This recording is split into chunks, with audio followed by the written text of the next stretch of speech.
Hello, everyone. Welcome back to Into the Fear. I am your host, Chainsaw Sam E.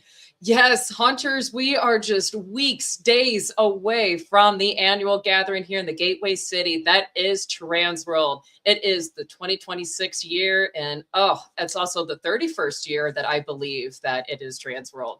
So crazy, guys. I know we're in full prep mode. Joining me today, and finally was able to join me today, welcoming Blake, owner of Toxic FX. Blake, how are you doing? I'm doing great. Hey, thanks for having me. And I'm glad that I have a chance to finally redeem myself after last year. What was it, like a last minute thing where I was like, okay, I Yes. can't make it.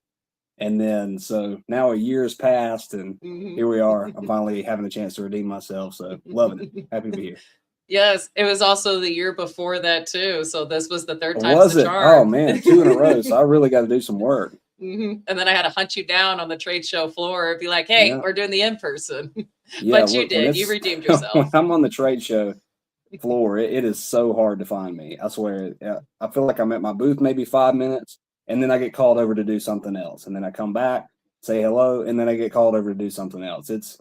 Which Transworld's wild. The 4 days is not enough. It's not. No, it's 4 days of absolute madness, but then you find out, like, days later, you missed a whole bunch of stuff, and you're like, I walked that entire show floor multiple times. I was there all 4 days. I was there even days before, setting up, and I missed that, or that happened. Oh my gosh, it's crazy. Yeah, and usually that's what Thursdays used to be for, right? You take that Yes. first day, and you get to go see everything, plan it out, take your business cards, lay everything out that night. No, you don't even get to do that. Now you might get through half of it. And then Friday you go through the same thing. Then it's Saturday, you're scrambling, trying Yes. to get all this information together and buy all this stuff to make your hunt or whatever look amazing. And then you lose it all. But it's getting bigger and bigger and bigger. And maybe one Yes. day they'll extend the days. We'll see. I Yes. think everybody would love that. Yes, to the full week. I know Yeah. the Yeah. show coordinators and the owners, they'll be like, what? Yeah, vendors But too. Yeah, guys like me, I would just be like, huh? Let's reel that in a little bit. But this is it's nice though. I think this is the very first year that we're a week from Transworld and we're pretty much ready. Like we have a few things to tighten up, but that's it. And so I'm stoked about that. Very, very round happy. of I couldn't brag about my applause. team more. They're kicking Yes. ass for sure.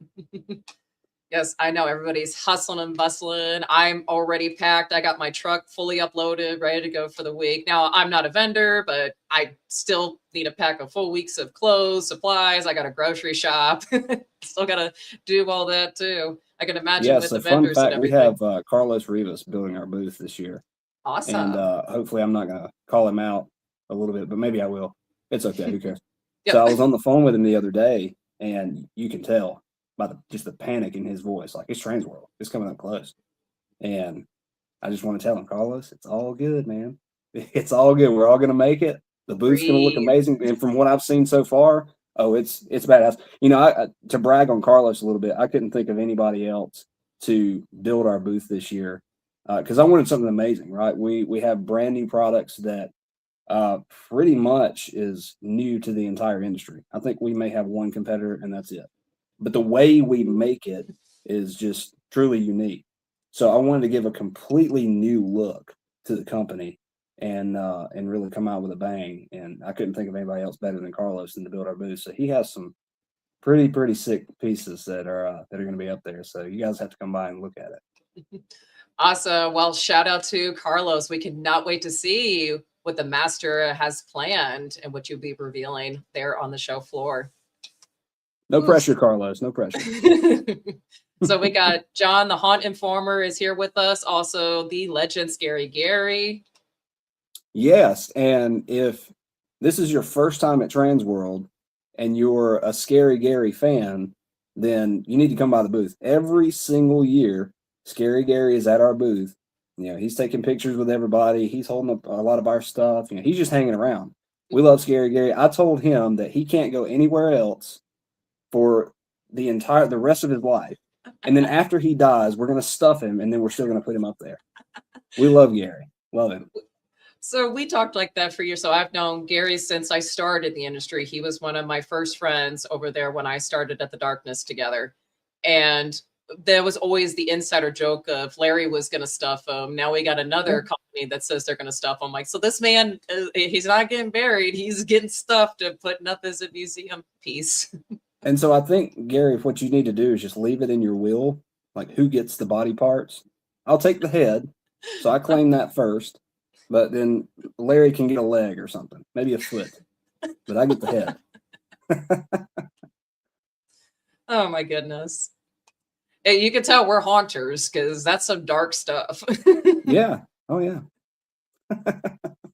So Blake, what got you into the industry when you started? So I had a crazy idea that I wanted to work in a haunted house when I was 13, and that was fun, had a blast, but what really just got my interest was the masks. I always wanted to figure out how the masks were made. And when I first started doing some in-depth research, I looked into how to create like professional style masks. And the first company that popped up was Distortions Unlimited. And I was hooked on Andromeda 3. And so I just did a bunch of research on distortions and how they made things. Distortions, really and truly, they are still to this day the reason why we're here.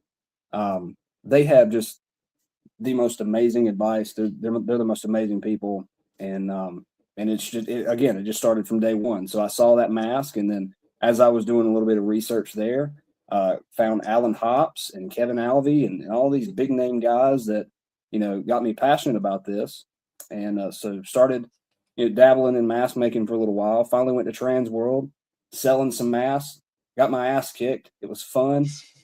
Came back, and as fun as making masks were, I wanted to. It's always been my goal to make an impact in the industry, right? And in my personal opinion, making latex masks will not get you there if that's all you have. So we got into small scale props, specifically pumpkins, because I was like, I put these pumpkins out, real pumpkins, carved them up, and I was like, you know what, I'm going to let these things rot for a little bit, and I'll mold them after a while, and turn them into a foam pumpkin or something, and then I'll put them out and just see what people think. I think I took, I don't know, maybe 35 or something, and then they sold out within like 10 minutes of being there at Transworld. I was like, okay, so we've got something here.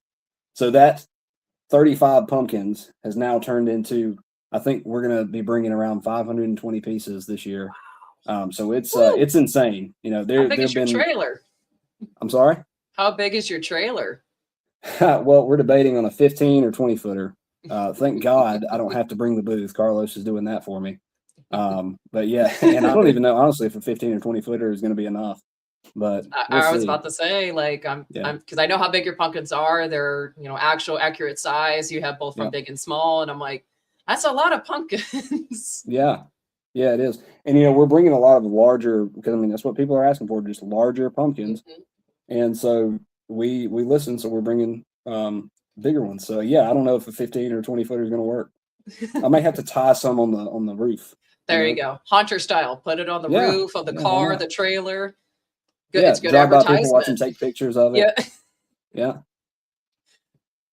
Every year you sell out your booth. By the time I make it over to your booth, and it'd be like late Thursday and Friday, you'd be like, oh no, I've sold everything, or just about. I only got maybe one or two things left, but I have some people that are eyeballing it, and it's like that's crazy. Why we're just slowly increasing that number until we find that sweet spot. We had some left, I say left over at the show, but really everything was tagged and it was just stuff that we had to take home. So people got excited when they came to the booth and were like, oh my God, you got stuff left over. And I was, not really. And then they got pissed. So I'm trying to alleviate people getting upset because we sell out Friday, Saturday at the latest, but when Saturday comes around, it's not that many left. So I want to fix that because, they have the VIP thing now? Yes. You get people that kind of get ahead of the line and all that stuff. And there's some customers that'll come in and it's all gone, because VIPs come in and scoop it up. But I mean, hey, you got to play the extra. Game, right? They paid the extra to be the VIP. Yeah. That's something I had to explain when they started doing that. And this just comes from experience from other trade shows. I'm like, hey, it's a first time come serve, first come, first serve situation. And if they paid the Yeah. extra for the VIP ticket and experience, yeah, it's And the first come. it's mixed feelings for it. And I get it from somebody that didn't pay for the ticket. Yeah. And then you go to your favorite vendor and everything's sold out. So then your one opportunity for the year could potentially be gone, because there's some vendors that this sets them up for the year and they don't take any other orders. It doesn't matter what happens. But then again, those guys pay the extra money to have that one-on-one time with their specific vendor and do some serious business. So I see both ends of it. I really do. Yeah. Oh, absolutely. Especially you as a vendor, you're like, I want to make all my customers happy, not just the ones that paid the high price ticket, experience, etc. Yeah. But Well, and it's tough too, because if you stand in the entire aisle, our booth is 1003. So if you stand in the middle of this aisle, it's so funny. You'll watch this massive crowd at Distortions. They'll hang around there for a little bit and then they'll float over to our side, because it's not just us. You've got 916 right across. You've got Studio 1031 right across from them. So all these badass vendors are right there. So the big crowd just goes from Distortions, and then they hover over to us, and then they go back to Distortions, and then they hover back over. So it's wild. So it's hard to, I say all that to say, it's hard to be able to talk to everybody and do some serious business unless you pay for that VIP ticket and get that one-on-one opportunity. What's Tater saying? What's he doing now? he's over there. He's locked in my basement. Can you help me escape the basement? No, you can stay there. Yeah, you're chained up. Tough. I don't know what you did, but you did deserve it. Clearly, he's been working out. St. Patty's got to look good. Right? We love you, Tater. At least somebody does, Tater. I'm debating on it. Wow. I'm just kidding, buddy. He says he's bringing me some cider, so he's on my good list right now. Wait a minute. Now, this is the first time I've heard this. Where's mine? Oh, yeah. Where's mine? You got to try it. It's really good. Come on, Tater. Come on. I got to try it this past Texas Haunters. He brought in a whole bunch. I think he brought in some for Transworld too last year, but I'm pretty sure it all ran out because everybody was talking about it, and I seen people with the cans. But I finally got to try it at Texas, and I was like, "Oh, this is good." And it's non-alcoholic. It's very sweet, but I like sweet apple anyway. But oh no, I love cider. Tater, save me some. Yes. If not, I'll save you some, Blake. Don't worry. I got you. That's what's up. I like it. My horse absolutely loved the apples. I went to his family's farm this past Halloween because I was in town for blood prison. So I'm like, well, on my way home, I'm going to stop and get some apples. Didn't get to see Tater, but I got to, see all of his employees and talk with them and meet with them and stuff. And then took home a couple bags of apples. And my horse was very pleased with me because, come Halloween season, I ignore her because I'm traveling so much. So I would imagine Tater's like crazy busy during that season too. Tater, and correct me if I'm wrong, you might just be standing there cracking the whip, but I would imagine, he's stupid busy. I really hope something didn't give him a whip. Yeah, with Tater, you never know. Next thing you know, Tater's in the hospital because he whipped himself. Yeah, for sure.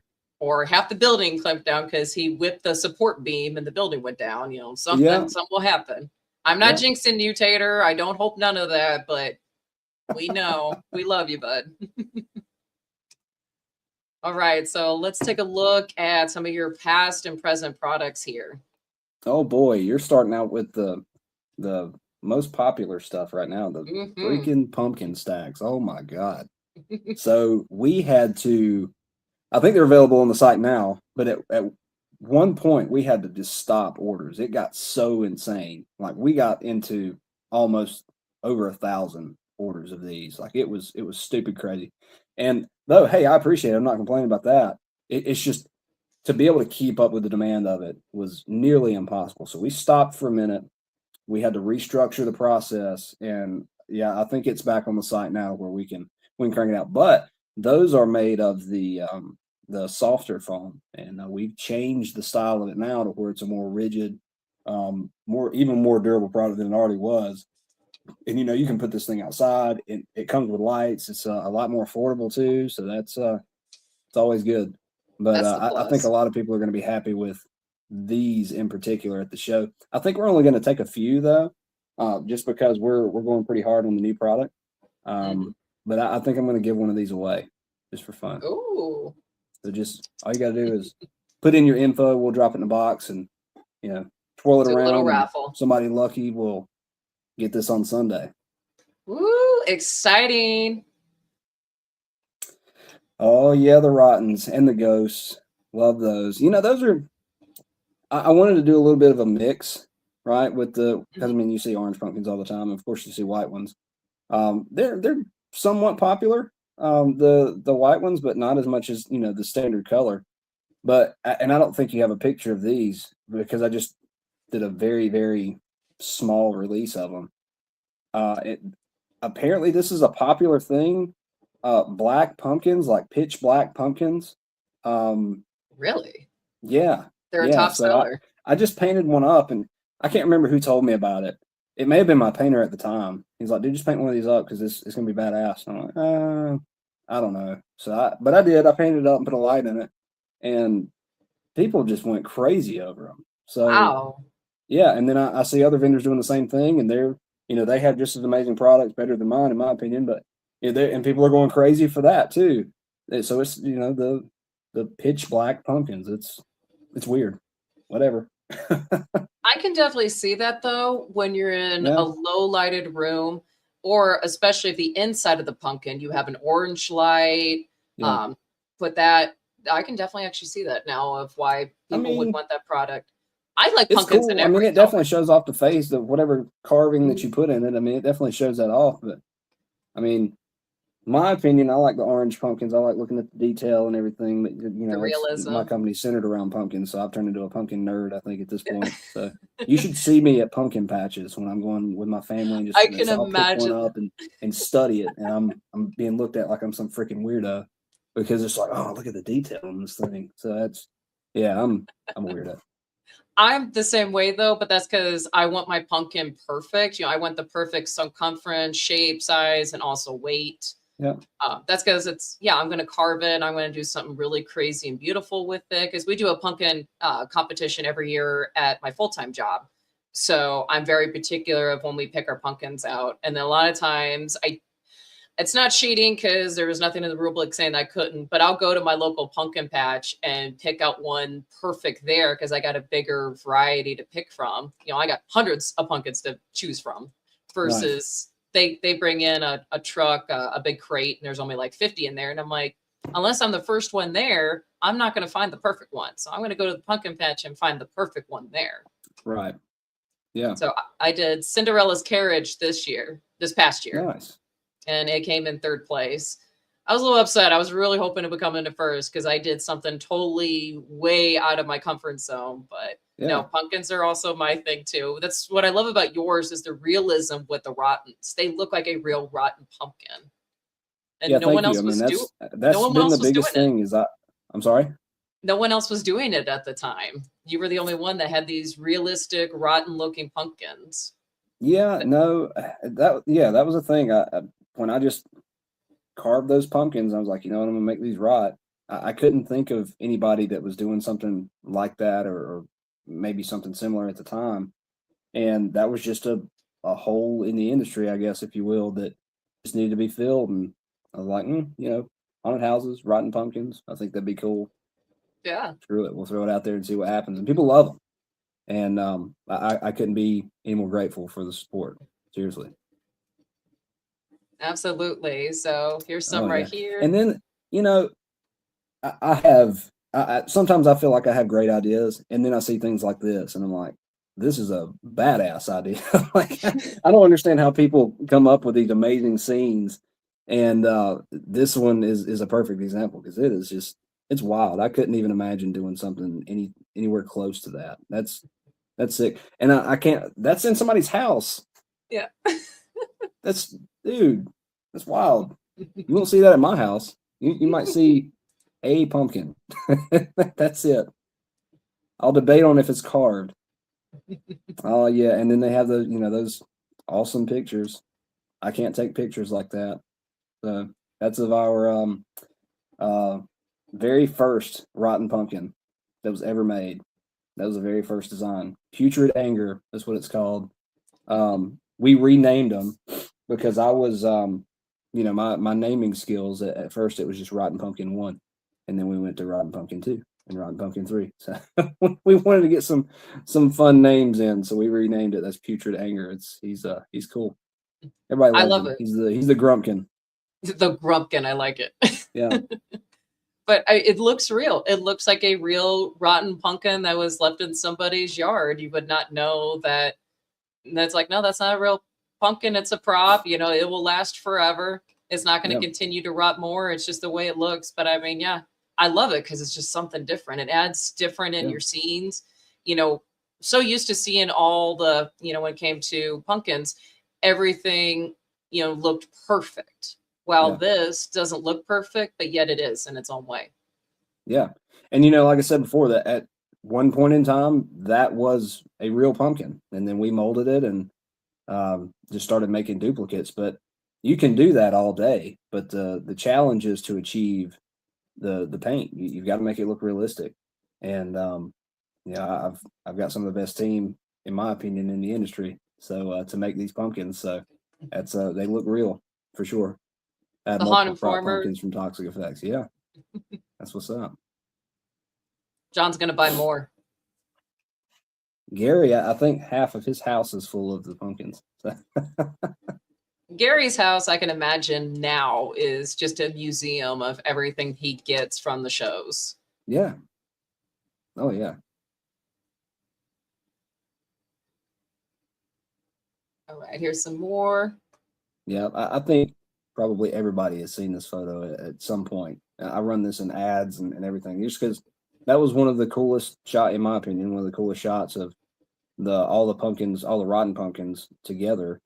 When we were at the show, I think we were still building at the time when that photo was taken. I don't know where I was. I didn't take that picture, but I thought it was cool, so we still put that up.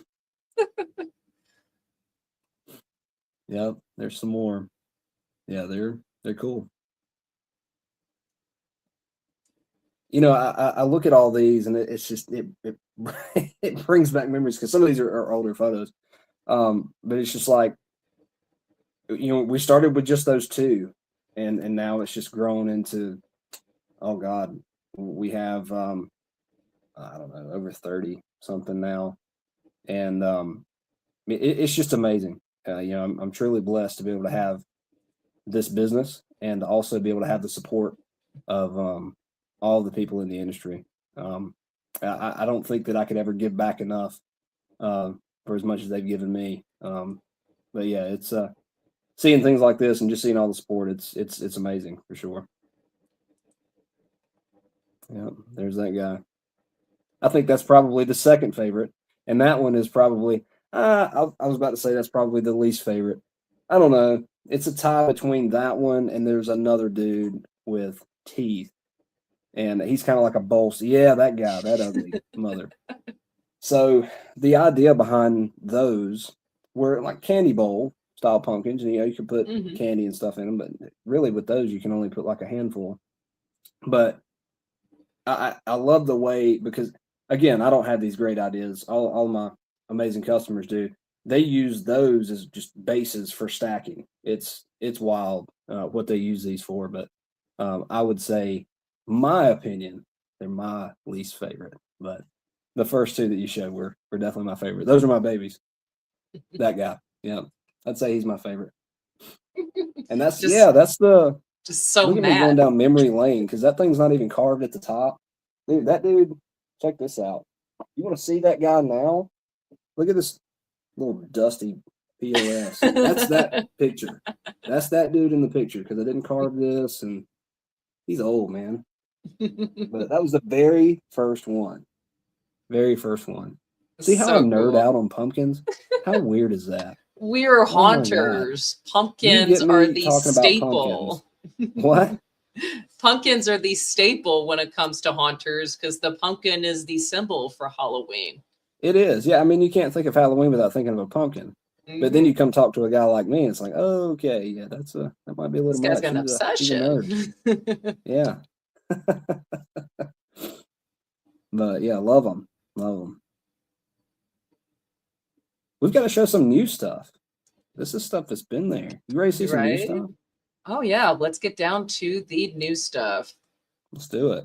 All right, we'll step away from pumpkins here a little bit and get into Oh these cute yeah, our booth. guys. All right, so I was gonna say good news and bad news. There's really no good news with this.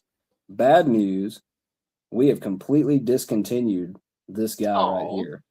Yeah, as cute as he is, I think I want to resculpt it. We did a 2-part plaster mold, and I had those hands on the front half. It was a bitch. That thing was heavy. And so we ended up getting rid of that mold. Recently found out that this thing was still on the site. Didn't even know it. And so I had somebody reach out. I was like, hey, I want to order this. I said, oh, yeah, no, we can't do that. So we're going to get rid of that guy temporarily. But Baby Boo and Wicked Jack too. Yeah. Yeah, this is the big guy. That was 4.5 feet tall. So we will try and resculpt that. And I want to make it look a little better. I start looking at my sculpting. I'm like, oh, dude, what were you thinking? Because that was back in right after high school, maybe, I think. But he's cool. A lot of people liked him. The mold was just too heavy. So we're going to try it again. Oh, yeah. Yeah, the Baby Boos. Yeah. So I think that's another one that we are. I don't know if it's still on the site yet. We're trying to redo that one because oh my God, we've gone through thousands of Baby Boos without a doubt. People just love them. They're cute little guys, They're and perfect. especially when you put little presents and stuff in their I hands know. too. It's just they're cute. So we're trying to gear it to where you can if we're selling thousands, it's not going to kill us, right? So yeah, that's where we're at with those. But yeah, the Baby Boos are awesome.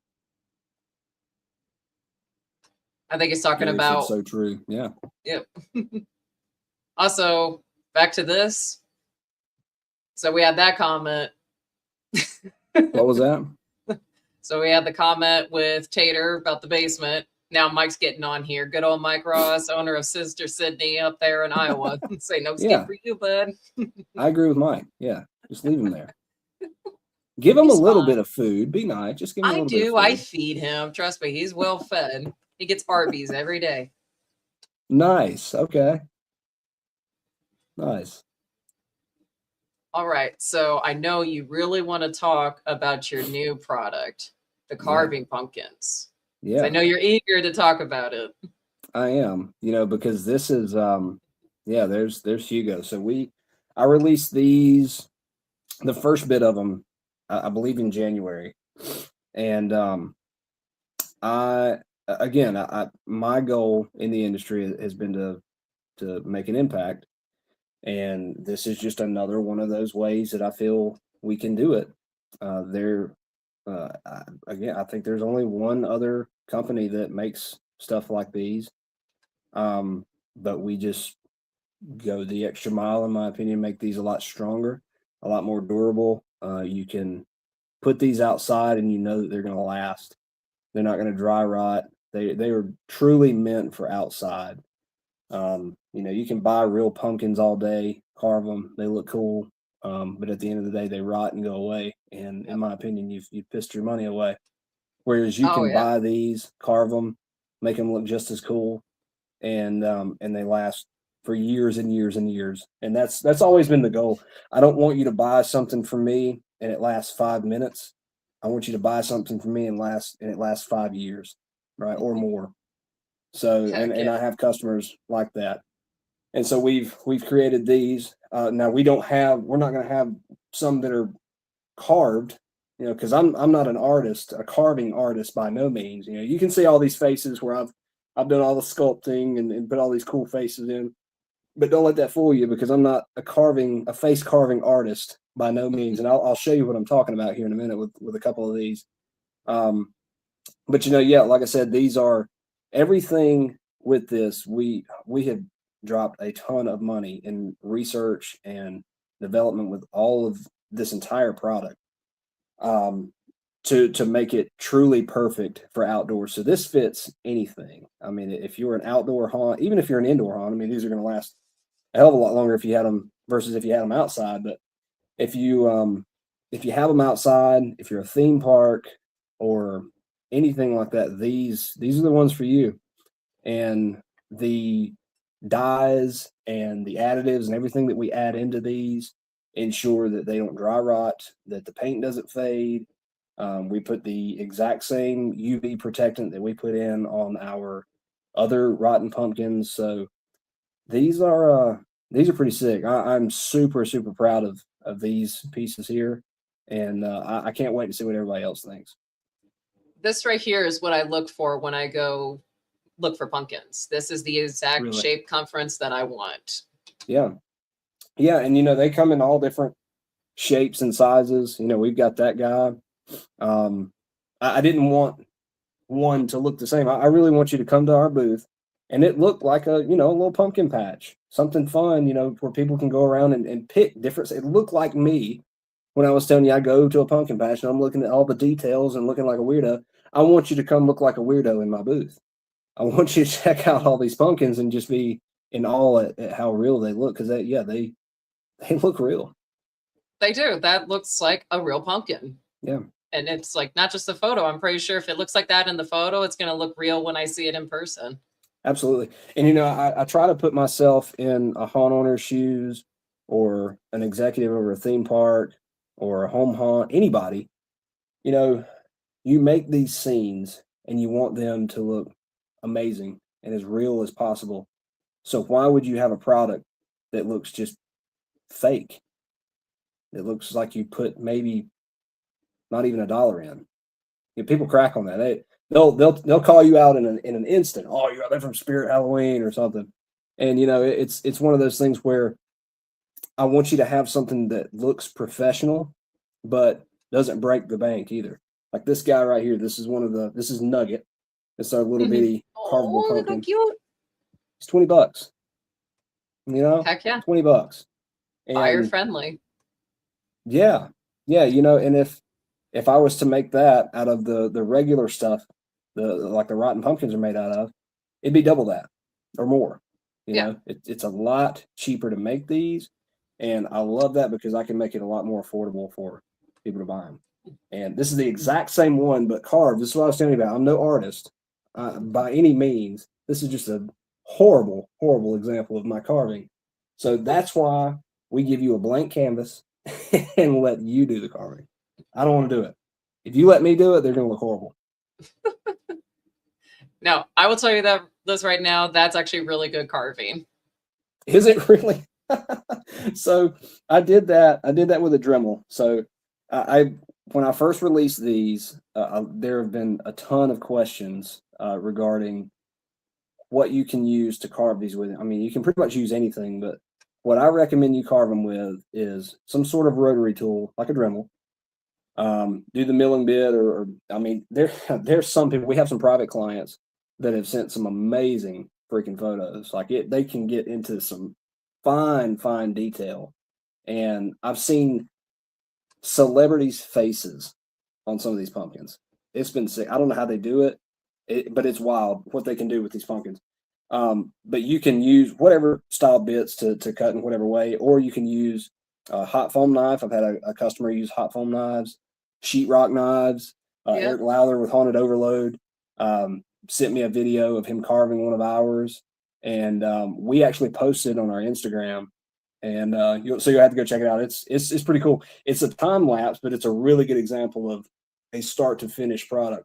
And at the time, he had, I want to say, our old school style. These are definitely brand new, but we're constantly looking for ways to evolve and make these things better, even though we've only had these for a very short period of time.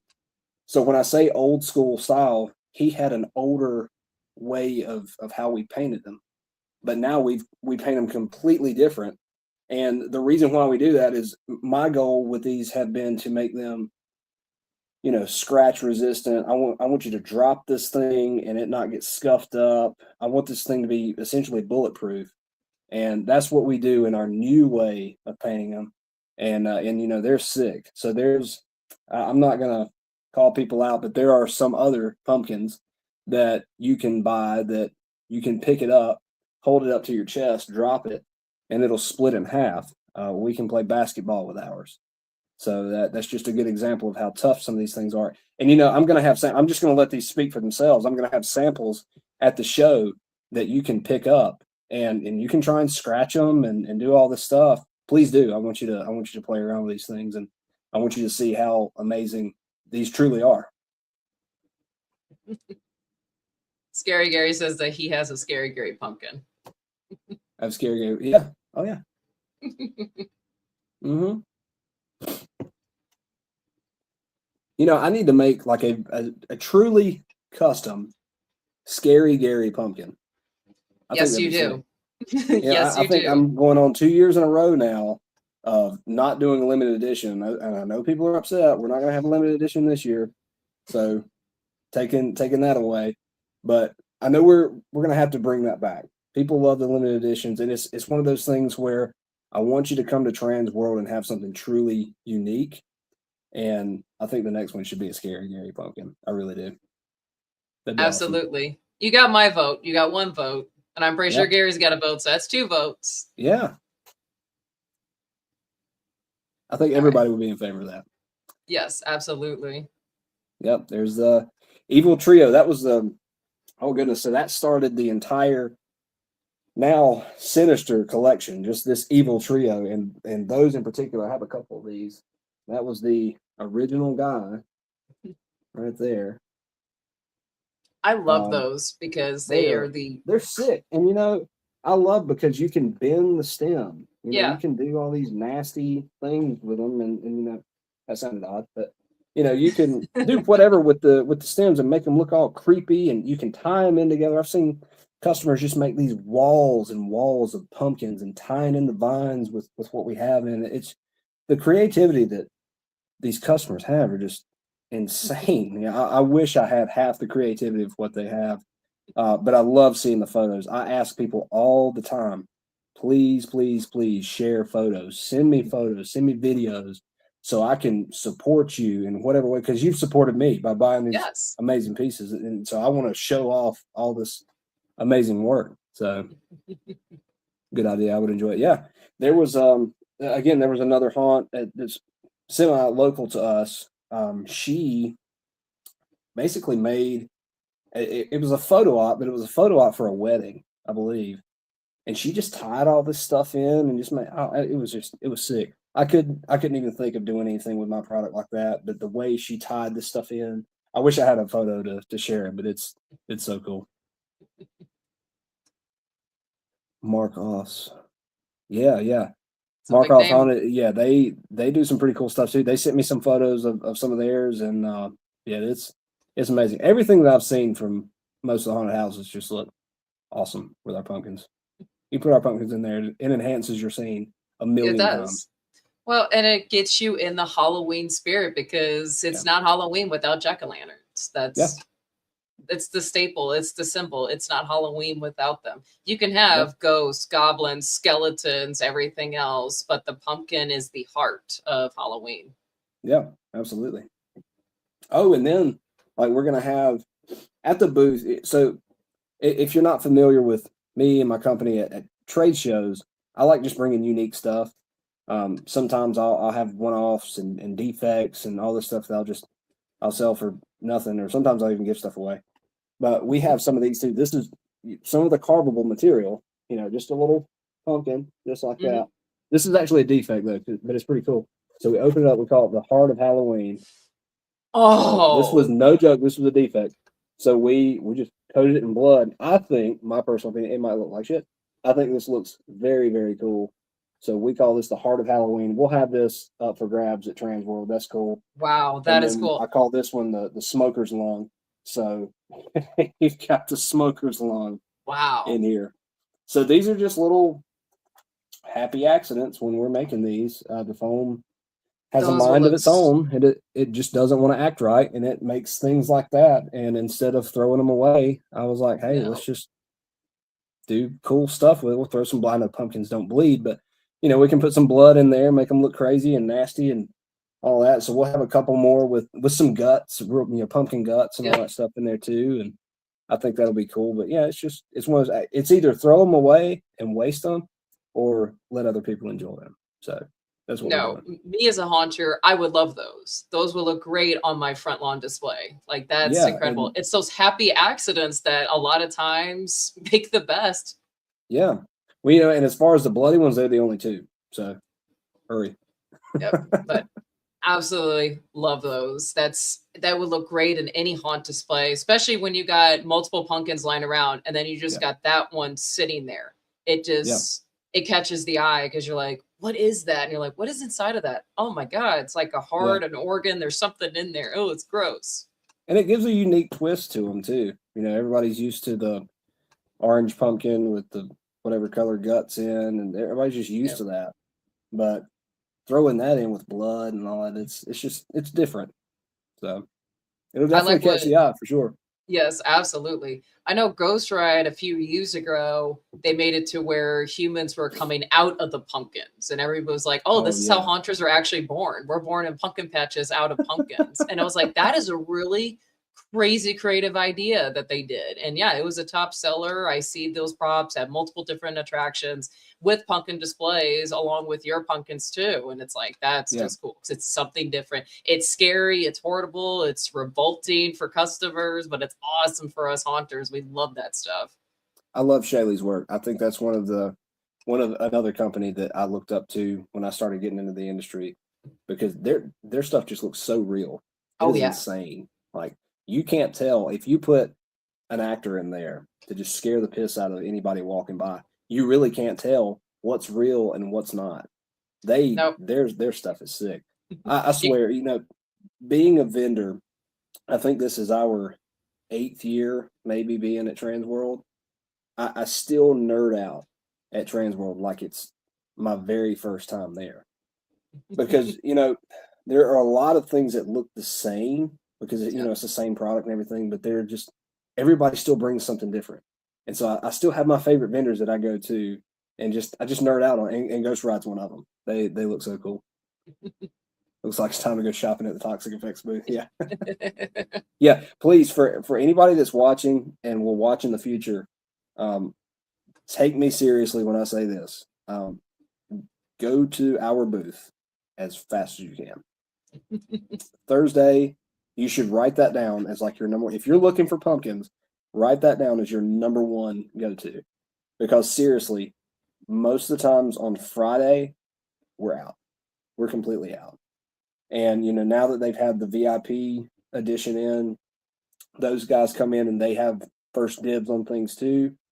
There are a couple others that we took limited orders on where you could order prior to the show and then pick it up there.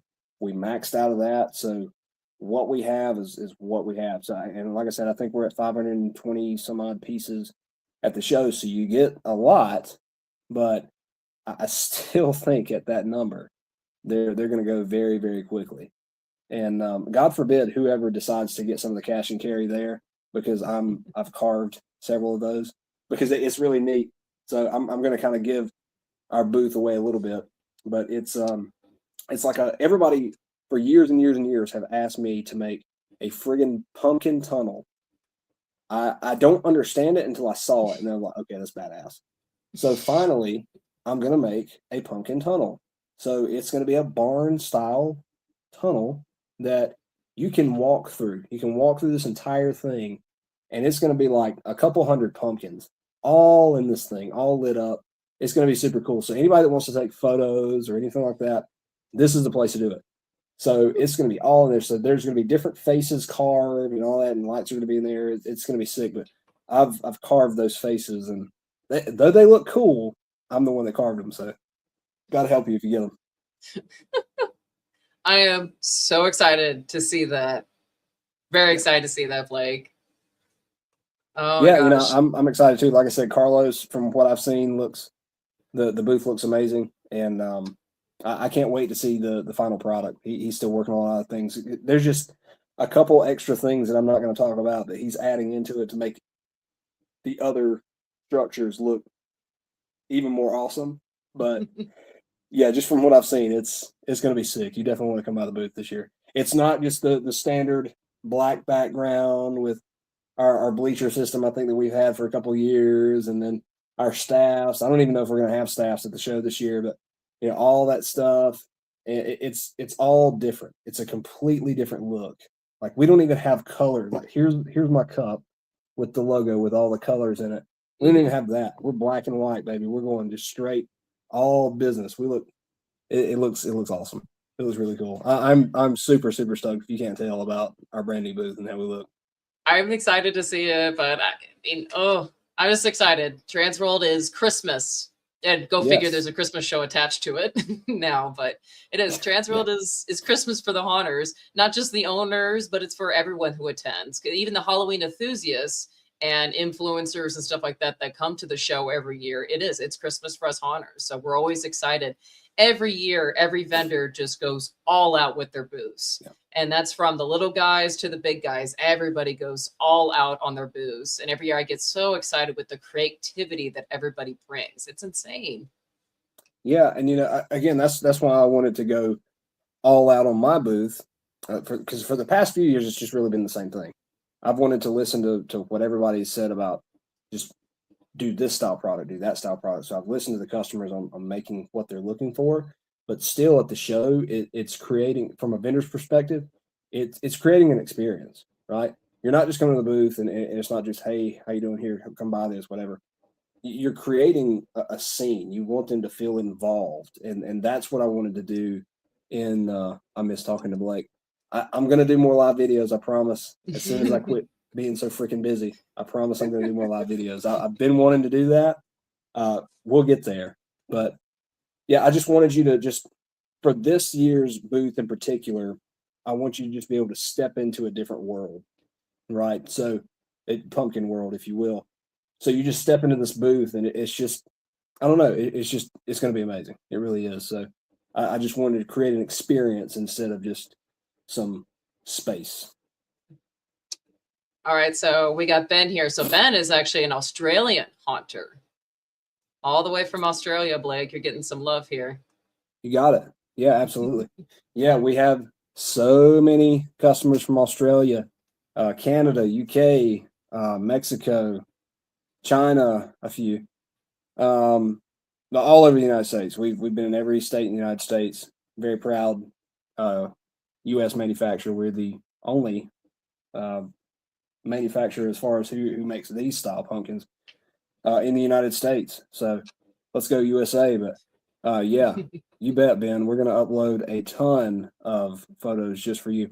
And this year, usually what I try and do, just a fun fact, is I will go live during the show every single day, and I will walk the show floor and try to get every single vendor on that floor, just for those people that don't get an opportunity to be at Transworld. You can be there with me virtually, and you can see all of the vendors. And then if you missed the live video, then you can go back and see it. But while I'm live, if you see a vendor that you like, as long as I'm not in a super crazy rush, you can say, hey, go back to that booth that had the skeletons or whatever, and I'll go back and I'll get info so you can write all that stuff down. So it's just something I had done for a couple years. Took a couple years off from that just because I think there's some rules where you can't, and I've got to refresh my, Tater, you might be able to help me with this. I don't think that you can show particular parts of like people setting up. I mean, that's just a respect thing. Yeah. But I want to make sure that the vendors that we showcase in this live video are ready. They're ready to present. So I want to be very, very careful with that. And I don't think there's enough attention being put on that. So that's what I do with this. So for those of you that don't get a chance to go to Transworld, it's okay. Just check out my live video. You can follow me on Facebook, Instagram, whatever, and you'll see all the fun stuff. Total ASMR when moving. Yeah, when removing from the mold. Yeah.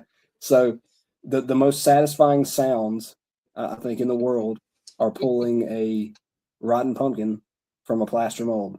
For whatever reason, people love it. We've gotten hundreds and hundreds of thousands of views from people just watching me pull pumpkins. But I guess it's a satisfying thing. When you pull thousands, it's just like, oh God, another one. Yeah. But from the viewer's perspective, it's a satisfying thing. I don't know. I don't know where these people get this, but yeah. All right, your fans, they love it. It's music to their ears. Yeah. It's music to their ears when it's pulled and delivered. Yes. That's the music. All right, so here's some more products now. You got the spears. I know those are a popular seller as well. Yep. They are. And like I said before, I don't know. We may have a few at the show, but I don't know if we're going to have many. And it's just because we're overloading this booth with our carvable style pumpkins and a couple of the rottens as well. But we're going to have a few. There have been a few people that have requested some. And it's not because they're not popular. I mean, these things are super, super popular. We sell a ton of them. It's just we're limited to space. And I think it's getting to that point where we're going to have to expand. And we're going to be this massive somewhat kingdom like what Distortions is. I'm trying to get there. I always try to match them, and then right when I get there to their size, they're like, okay, well, you just watch this, and then they expand some more. So they're always outdoing me. I love them though. Ed and Marsha are great. They're good people. They're the best. Here's also your pumpkins lit up as well. Yeah, that was a cool one too. It was the video that we did. I mean, I just put some music in and did a little effect, but it had those pulsating blue lights. It's just one of those things where we put in different things, just try new stuff. Everybody has the regular candle lit pumpkin, if you will, but we try different color lights, blue, purple, green, whatever, and they look cool. They look really cool. Yeah. There again. I wish I could take photos as good as this, because I mean they look awesome. They really do. I think that may have been one of Tyson Head's photos.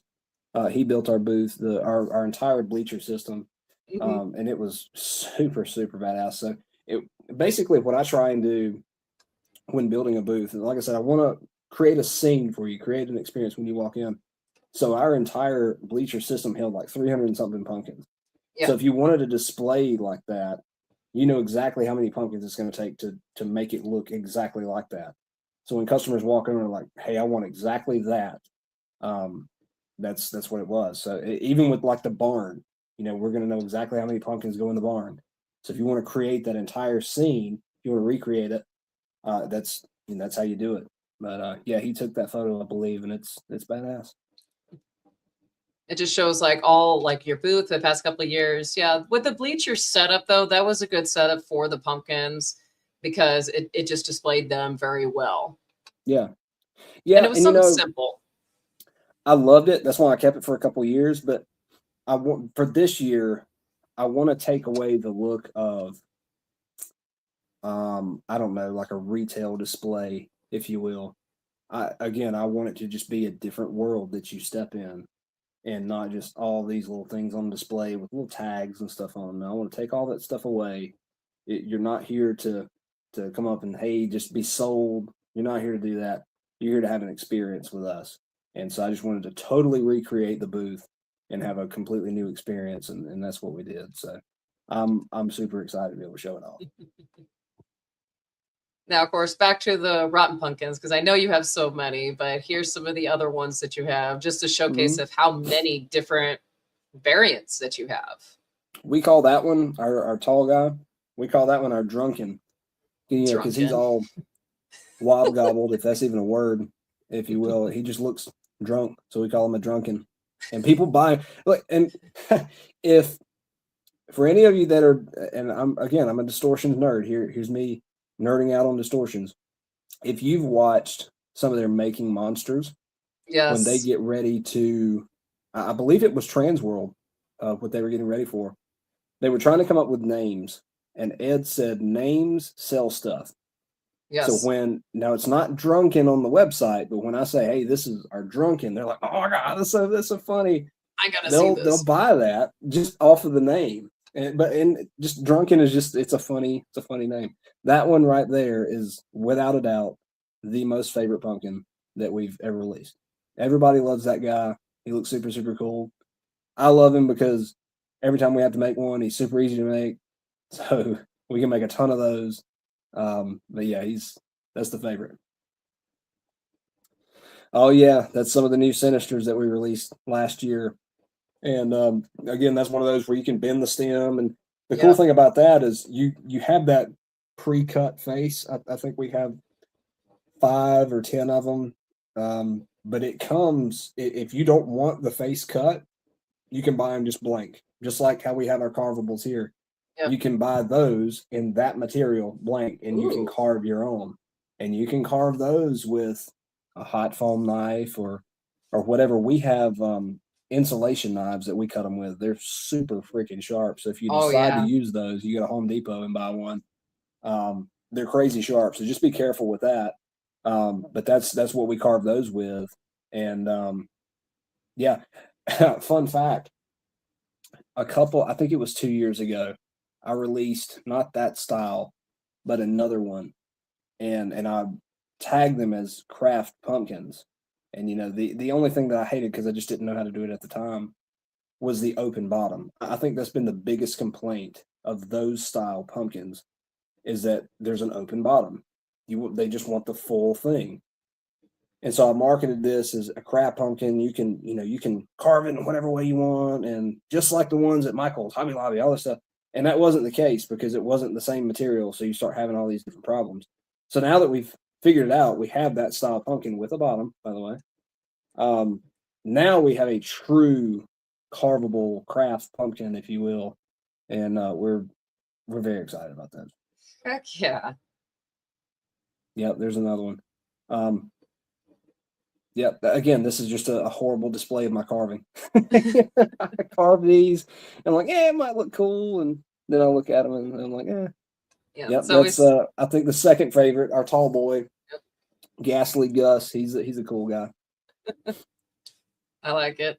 And here's another good Fun classic. fact about the tall guy. I got inspiration from that one, not this one, but the one before, from Chad Savage. So if you follow Chad Savage, Yes. he does this awesome thing where he picks a couple pumpkins every single year, he carves them, and he takes photos of them rotting in the process throughout however long it takes. And so I saw one that looked very similar to that, and I sculpted it.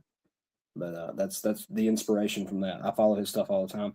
And fun fact, he made our logo as well. So if you need Yes. somebody to make a logo, I know I'm tagging like I don't know how many people, but if you need somebody to make a logo for you and you want it to look badass, Chad Savage is the only person that can do it. Chad 'Cause that is would look the super cool. man. We literally have people buy our signs because they look so cool. I'm like, okay, you want the sign? It has our name on it. Like, I don't care. It looks cool. So they love his work. Yes. Oh my gosh. Yes. Chad's the man when it comes to your logos, work of art, anything. So stuff for like your merch, etc., patches. I mean, Chad's the man. Yeah, he does it all. Oh my gosh. I'm just so excited. I'm ready for Transworld. Here's another one of my favorites Yeah. that I forgot to put up earlier. So sad news. That's a Runkin. So that's a little bitty guy again about this size. Mm-hmm. Those in particular of that material will not be at the show. All of our little guys, they won't be there, and it's specifically because we've had a lot of requests for the larger stuff. So we're bringing a lot of big things this year at the show. But yeah, that I think out of the Runkins, that one is probably the most popular. He's a cute little guy, and but yeah, he won't be at the show this year. What is the size of your booth this year? It's a 10 by 50. Ooh. Yes, we're 50 feet long, and it's one of those things where we're running out of space, but we can't expand behind us, and we can't expand across from us because you have people that are already there and have been there for years, and they love the spot. It's just a fantastic spot. Rich just blessed me my very first year. I was going to do a 10 by 10, and for those of you that aspire to be a vendor and want to become a vendor, or maybe considering this very, very soon and want to do a 10 by 10 or whatever, do what Rich told me and do a 10 by 20. 10 by 20s are going to give you clearly, obviously, more space, but it's easier for people to see you if you start out with a 10 by 20 over a 10 by 10, because there's so many people that have 10 by 10s. You can go, if I had a 10 by 40, that entire island right there is a 50. But if I had a 10 by 40 and I had some dude beside me that was a 10 by 10, they would mistake this guy and think that that guy's toxic effects. So it's super easy to just look over that. So he told me to do a 10 by 20, and that's probably some of the best advice I took when it comes to Transworld. I went with a 10 by 20, and yeah, we got a ton of attention with that. Now we're a 10 by 50, and we need to get bigger. So it's cool. Eventually, the America Center is just not going to be big enough. No, they need to go back into the dome. That I love the dome, and I'm sure it's stupid freaking expensive to go into the dome. But I think it's going to get to the point to where you're going to have the entire front end floor and then go into the dome too. But it's cool. I mean, I've been going to Transworld since 2010 was my first year, and I've been going ever since. And Nice. Every year it gets bigger and bigger. And yes, I do miss having us back in the dome. Dome's gone through multiple different renovations and stuff over the years. The whole convention center has, but the dome has gone through the most drastic ones. Yeah. And yeah, with the Christmas show gets bigger and bigger every year. The Halloween attraction show side keeps getting bigger and bigger every year. Every year, more and more vendors bring more products. They want a bigger booth, bigger setup. And of course, you have the competition for best booth and stuff. So everyone wants to bring out the big stuff. So yeah, eventually the center's just going to have to say, give them the dome, like put a price tag and just give it to us. We need it. That's where we're getting. Oh yeah, for sure. I don't think I've ever tried to shoot for the best booth, but if I were to ever get it, I'd just be like, thanks, give it to somebody else. I'm my biggest critic when it comes to things like that, especially my product and even the booth. Even though Carlos made it, I know it's going to look amazing. It's still one of those things where it's like, there's always somebody better than me. So I always just pass that along and give it to somebody that is going to be very, very, very excited for it. I mean, don't get me wrong, I'd be excited for it. Oh, absolutely. Still. All right, Blake, I know you were a busy man. I thank you for third time's the charm for you finally coming on to the show and talking with me this evening. What is going to be your booth number this year at the Transworld Trade Show? 1003.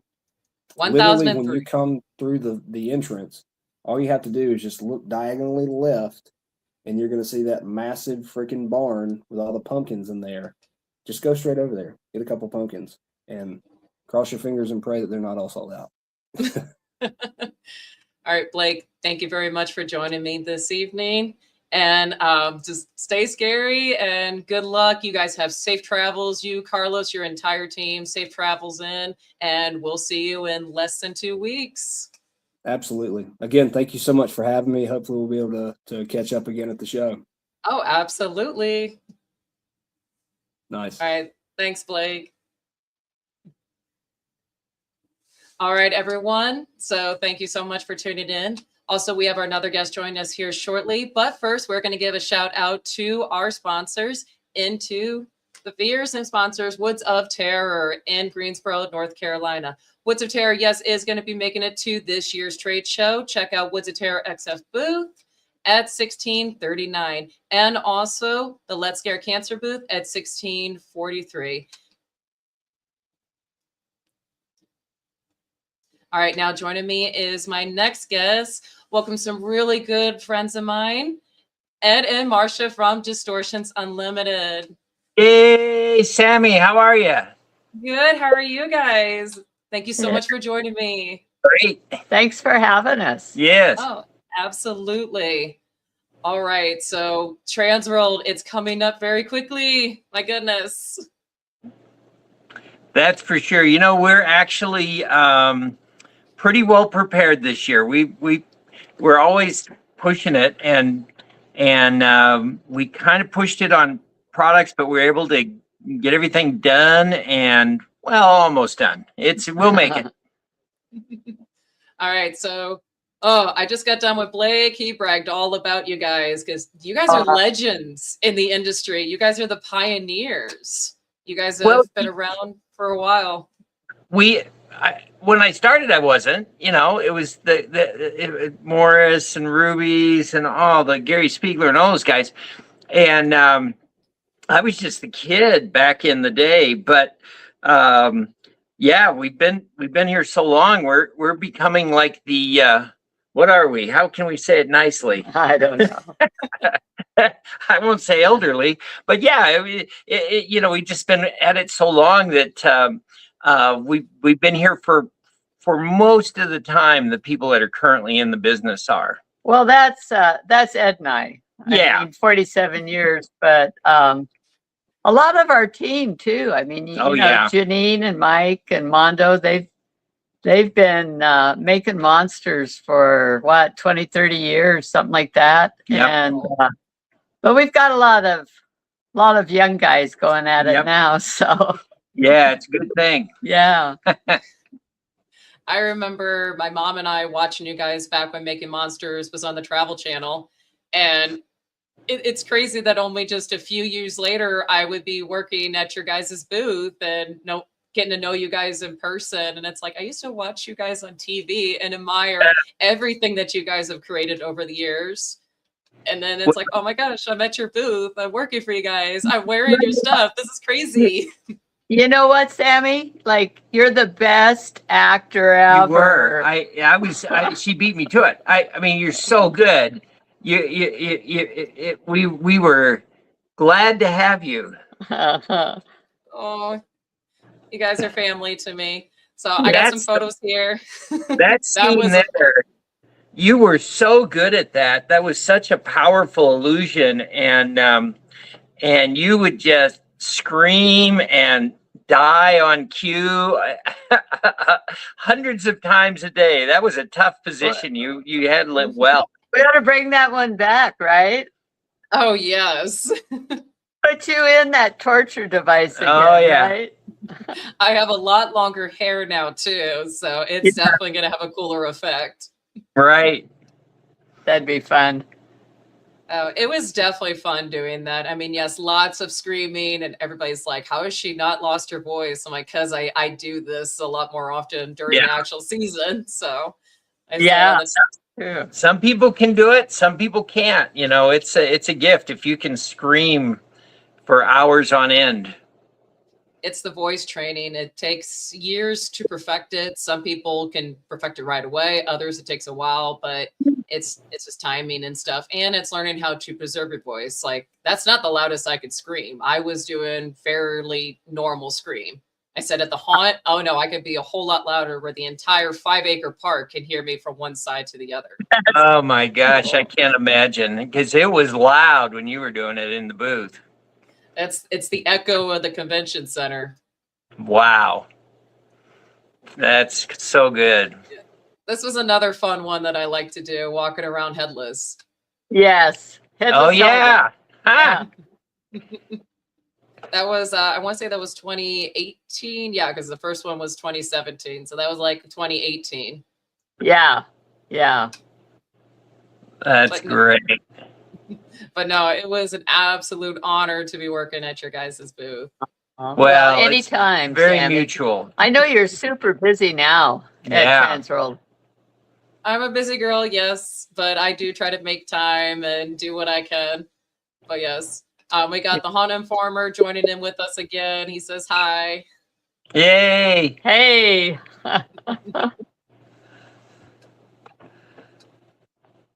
The mask reminds me of a tourist trap. He's talking about the first photo that we had. Oh yeah. Huh. And then we got Ben here. He is from Australia. Wow. Hey, Ben. Hi. That's amazing. International friends jumping in here to say hello. Hello. Yes, Ben. The night. Yes. Ben, I've known Ed and Marsha for quite a few years now, going on 10 years now. I've known them in person, and then I've known them longer than as long as I've been in the industry. Actually, I think Making Monsters, that aired just before I started in the industry, or at least around when I first started, because it's been a while. Wow. Yeah. So you weren't in it before then? I started in 2008 was my first year. Oh, okay. Wow. And did not realize how big the industry was. I took the job because I tried Six Flags, didn't make the audition because I wanted a paid acting job, being the crazy theater kid that I was. And then I seen auditions for The Darkness, and I made my audition, got the job, and it was a paid acting job that I could brag about to my theater group. But the more and more time went by, the more I realized how big the industry really was. I had no idea how big Halloween was. Yes, it's popular, but I had no idea how big it was. I didn't know how much it influenced the world. It's not just here in the US, it's all over the world. And it's crazy.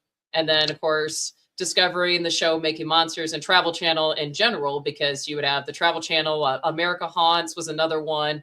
And then Haunt World itself went around and did all these haunted houses all around. And you didn't realize how many there was. I just knew about the ones here in Missouri. I did not know about the ones all around the United States and all these legendary people in the industry. And it's crazy how big it is. Yeah, it is big. It generates a lot of revenue, these things, especially nowadays. It's amazing. Yeah, and besides acting, then those costumes you make are outstanding. I got some really good ones. I will be dressing up Saturday for the ball. I've skipped the ball the past couple of years, but this year I had some of my photographer friends contact me and they're like, "Are you going to dress up this year?" And I'm like, "I'll make time to dress up this year. It's been a while. I need to get back at it," because I do it every year for MHC. But for Transworld, I kind of skipped the past couple of years just because you're working the show floor all day. You're running around. You're exhausted.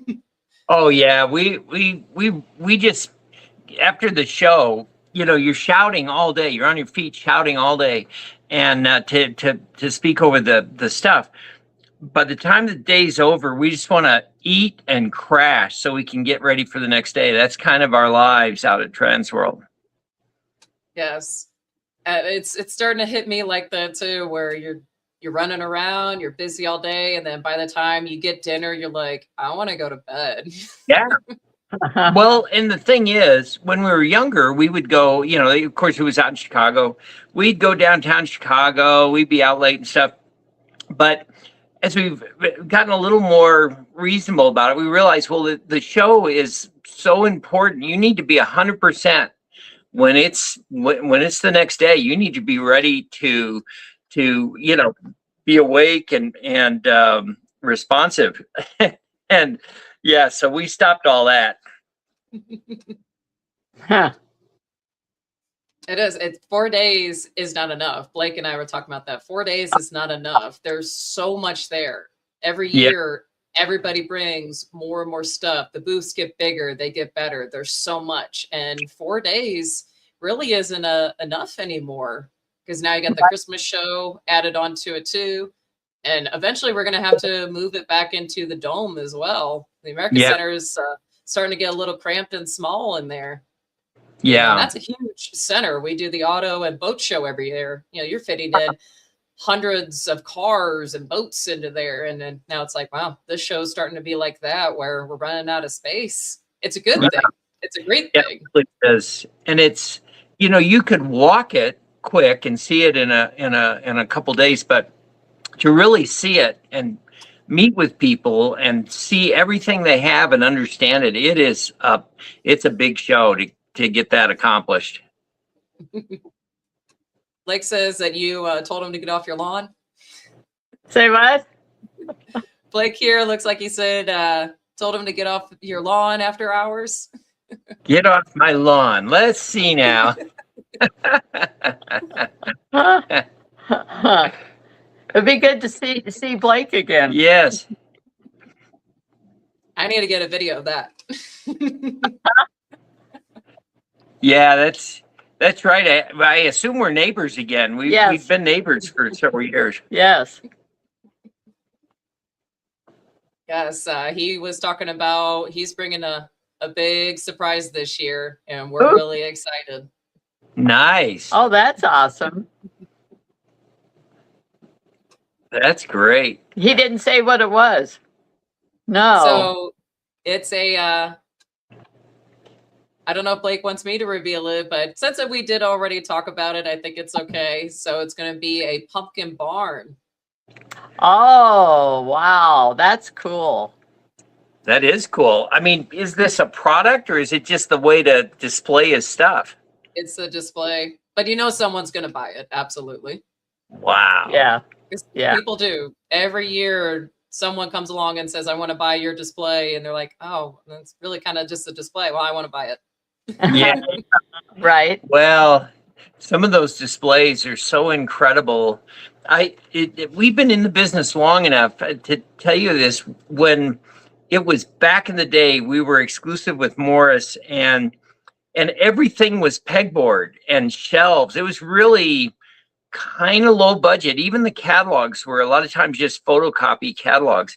And so I had this idea of doing a display in the Morris booth that had like a castle facade. And of course, I knew nothing. So I just made rubber bricks and glued them on plywood and made the castle shape, and then had a couple of windows and had like a wolf howling with a moon, and the other one I think had like a Frankenstein or something shaking in the window. And people just loved it. And Phil got so many compliments about that booth and so forth. And so we started doing that, trying to make the sets nice. But shortly, I don't know, maybe it was 5 years or something, but people started doing it and they did it too good. I mean, we couldn't keep up. We started it and getting away from the pegboard and such, but it is so, those sets are so fantastic nowadays. I wouldn't even want to begin to try to compete and do something fancy, because we're putting all our energy into product. And so we just go for the New York look with the black walls and black floors, and let those guys do it, because they really, really put a lot of energy into those sets. Yeah, we're not set builders. No. So we're prop builders. Yeah. You're monster makers. We That's are right. monster makers. That's our excuse. Speaking of which, so when the show Making Monsters, when they approached you on it, like, what was your guys' reaction with that, of starting a show of them showcasing your guys' work behind the scenes of what it's like to make monsters for a living? Well, originally we asked them, hey, we're not actors. And so, and we have to keep producing. So they assured us that they would be a fly on the wall, and that didn't quite happen. I mean, I wouldn't trade it for the world, but yeah, trying to do both at the same time, super lot, a lot of work. But our crew was absolutely amazing. By crew, I mean both our crew, of course, was amazing, but the film crew just became like family. So, Yeah.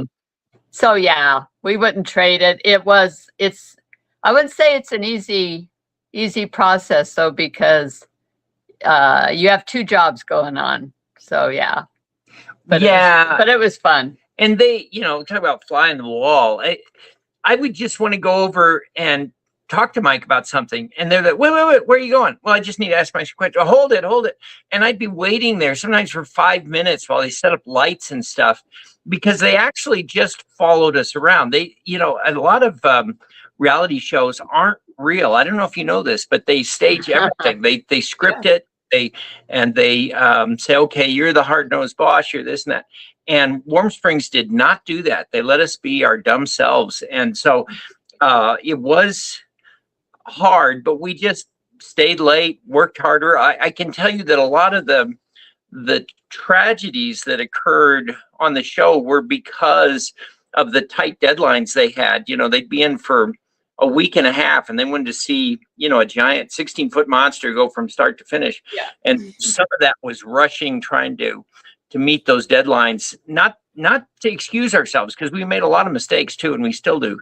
But nonetheless, it was a lot of that drama was just because of the TV show. And but like Marsha said, we loved it. We loved the crew. We loved the experience. And I really feel like it was good for the industry, for the world to see that the people behind the scenes are just normal people. You know, they're not strange and freaky and weird and what they do is, but the monsters are, but not the people. Yeah, and I will say, from what we've heard from a few other people, our production company was kind of unique. They by and large didn't try to force things, and they did.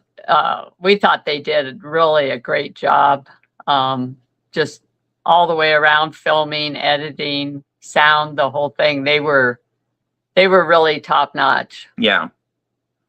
Yeah, and a lot of people don't realize it. I probably shouldn't say it, the exact figures, but each episode was hundreds of thousands of dollars. And people think, oh, you just take camera and go around and film. And it wasn't like that. It was quite a production. Yeah. That's the real thing. It's not someone following you around with their iPhone like me. Yeah. Yeah, there's a lot that went into that, a lot of great decision making, and I'll give you another little insight. I was this was at one of the trade shows. Somebody was asking me about the show, and they were at the show filming, and so he said, "Do you film a lot or something for every episode?" I said, "I'll bet you we film 100 hours for every episode." And Lisa Tanzer, the showrunner, she had done Deadliest Catch, and she's very big out in Hollywood, very good. She overheard me, and she steps up and she goes, "That is incorrect. We film 10 hours for every minute." So if you think about that, if somebody followed you around with professional cameras and took 10 hours and edited it down to 1 minute, your life would look amazing. Looks like, wow, they say such clever things and they do such amazing stuff. And it was the part of the genius of the show was they just filmed everything and caught those little moments that were real. Hey, and it worked out, because I mean, it truly brought the realism. It didn't really feel like a reality. It felt like, yeah, just someone running around your shop recording what's going on. Yeah, they did. They did a nice job. We do behind the scenes when we can. Adam does a great job coming over and showing what we're doing. So yeah. Adam does an incredible camera work. He really does. Yeah, thank you. The quality of the cameras and things that you can use nowadays, and the editing software can do a pro job. It's crazy that this has the same thing that these pro cameras have in it, and just this little small device. It's insane. Well, we had a news company come up one time from Denver, and their $80,000 camera was broken, but he was to do a thing on us for Monster Day or something. So he just had an iPhone, and he took that and filmed it. We would kind of prop it up and do our thing. No one knew. That's how good those phones are. It's crazy. Yeah. It's crazy how technology just keeps getting better and better. It's good for us regular people that don't have, $80K laying around for a camera. Yeah. Right. Well, we lived through all of that, through the difficulty with catalog production. It was a very slow, expensive process. They'd run stuff through. One day it was yellow, one day it was blue, one day it was magenta. And I'd go down to the shop and watch them produce. They had to have color separators and stuff. Nowadays, you can order a catalog. They turn it around in a couple of days and ship it to you, and it's perfect. And but it was the same with film. We did a film on distortions back in the probably early 90s called The Dawn of Mass, and we had the whole crew, like with the rails and the best boy and all this stuff, 16 millimeter film, which is what they film shows like Star Trek with and things like that. Yes. very, very expensive. Had to rent studio time, and it was a very hard, laborious process. But this guy wanted to undertake it, and it was great. But nowadays, that's all gone. it's inexpensive and very doable. You can do it in your living room. Yes, it's crazy. Like my little setup here in my studio, it's like it's crazy that I have something like that, when back in the days it was you had to have a soundproof room, you had to have this, had to have that, and it's like, nope, not anymore. Now they have microphones that can cut out the sound. You have all these different softwares and setups that are user friendly. You don't have to go to school to learn how to do these things. You can just figure it out by going onto YouTube, and bam, there you go. It's crazy. It's almost too easy. There is actually a problem with that. The quality sometimes suffers because people can just, whether they're making music or film or whatever, they can rely on the technology too heavily, where they should take the time they save and put that into the creative, and put the energy into it and make really great stuff. But the tools are there and can be done. All right, so I have Ben here asked, Ed, what is the status on the giant monkey head? Seems a real beast to handle. Has the floor held out? Go ahead. We're alive. I talked with Adam about it. He wanted to do a cliffhanger at the, as we were tipping it, and I agreed. I thought that would be fun. I can tell you that it was much more terrifying than the way Adam edited it, because this building was made in the 40s, and we're on the second floor. So we're on timbers, actual wood timbers. And we had 2 forklifts, each probably weigh around 5,000 pounds. And then we had this 5,000 pound frame and gorilla head with it's probably a couple of thousand pounds of metal and 2,500 pounds of clay. And at the tipping point, it's just 2 skinny pieces of metal pushing on the floor. And I just thought we could all go crash into the basement. And we calculated and thought it through and tried to be smart about it. But it was very hair raising. It was but heavy. I will say this: we didn't crash through the basement. Wait, But you'll have to watch. It should be coming out any day now. The third, but the fact that we're here talking to you without braces on, we're not dead. Yeah, we're not in the hospital. We're at home, so it's okay. But it was kind of a thrill when we get ourselves into a fix like that. But no, it went well. That's good to hear. I'm good to hear you guys are okay. Yeah. So the last gorilla installment should be out in the next couple of days, 2 or 3 days. Whoop, whoop. Yeah, it's I got some criticism. I knew I would get it, because you can carve these things with styrofoam and then lay a thin layer of clay over them. But I believe it was Matt Rose, who we just lost. He was one of the greatest Hollywood sculptors of all time, and he talked about other clay mediums like wax and oil-based clay, and he said that it was a slow and joyless process, that when you sculpted with wet clay, it was really enjoyable, and there is something about being able to shape those forms with your hands and not rely on a computer to sit there and carve the styrofoam. I'm nothing against it. I'm just saying I wanted to have that experience, and it was, you could say it's wasteful and it's dangerous and all that stuff, and I can't argue against it, but it's just something we wanted to do. I think the question too was around that big metal armature that Mike made. That was quite the thing. Yeah. This big metal armature instead of a big foam piece to start on. Yeah. But it needed to be that heavy and that big if you're going to put thousands of pounds of clay on it and survive. The the horse that's at the Denver airport, they call him Blucifer because he killed the sculptor. The guy was, yeah, it fell on him. It collapsed. So whatever armature he had holding it up was not enough. And I can tell you what Mike sculpted was enough. So, but yeah, but it's the price you pay is it's very heavy. But boy, I would much rather have that than something dangerous. Yes. I remember back to Making Monsters when you guys were building the demon that was based off of our logo for Darkness. And Yeah. we had to cut into the ceiling at Darkness to get it in there. Oh my gosh. Oh, wow. Yeah. The crazy stuff we all do for this industry. People have no idea. They just go, oh, this is cool. And they have no idea the sweat and blood that goes into it.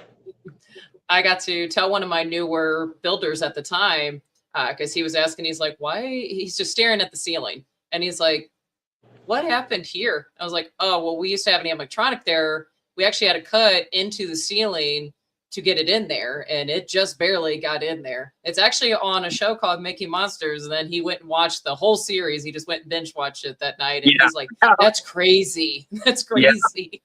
Yeah. You know what? Another great thing about Making Monsters, it made fans of the industry of people that weren't into it. Yes. We had normal people that became huge fans of the show because people have no idea how cool it is. And it's probably a good thing because the industry would be too crowded. But yeah, it's an amazing world. Like we said, the America Center sooner or later is not going to be able to hold us. We just keep getting bigger and every year. We're going to have to start using the dome again. So, St. Louis, you gotta start figuring things out here because this shows is going to keep getting bigger and bigger, and you're going to have to start making more and more room for us haunters. Well, and I'll say this: it's in an era where, with computers and such, that trade shows can diminish. A lot of them are diminishing, and Transworld is very different. It's growing. It's getting bigger and bigger, and it just interesting things like when we go to IAPA, nobody wants catalogs. They don't want to carry them around and stuff. It's just like email me your information kind of stuff. But at Transworld, people want the hard copy. They want to take it back to the hotel, look through it, and make decisions, take it to meetings. And it's just different. And the rest of the world's like, just look it up online. Who cares? You know, it's a different crowd. It's a different vibe. It's much more passionate. Ben says that you need to come to Melbourne, and they have a great convention center down there. Yeah, I would love to. That'd be amazing. Are you saying they do have a convention? That there's one down Melbourne, that I'm unsure of, but he's just saying Transworld should probably come to Melbourne there in Australia because they have a big convention center. Oh, that'd be great. Yeah. And then Damien here asked, what is your favorite monster, Ed? Where does King Kong rate? Well, King Kong, I'm sad to say it probably doesn't, it's probably not in the top 10. My number one, nobody even understands. It's the Six Finger, David McCallum, Six Finger in the original Outer Limits series. It was just this big-headed, evolved human guy. I just love that. I love human-based monsters. The second one would be the alien from the original Alien movie. That Giger alien was so mind-blowing. But you know, I have a mixture of classic. But I will say, even though Kong doesn't make the top 10, Planet of the Apes does. Planet of the Apes, those makeups that Chambers did on humans at the time, it was just amazing. And so yeah, I've always had a fondness for gorillas and chimpanzees as monsters, and Kong was one of the first, and it was just something that I really wanted to do. Now I have no idea how the industry is going to respond.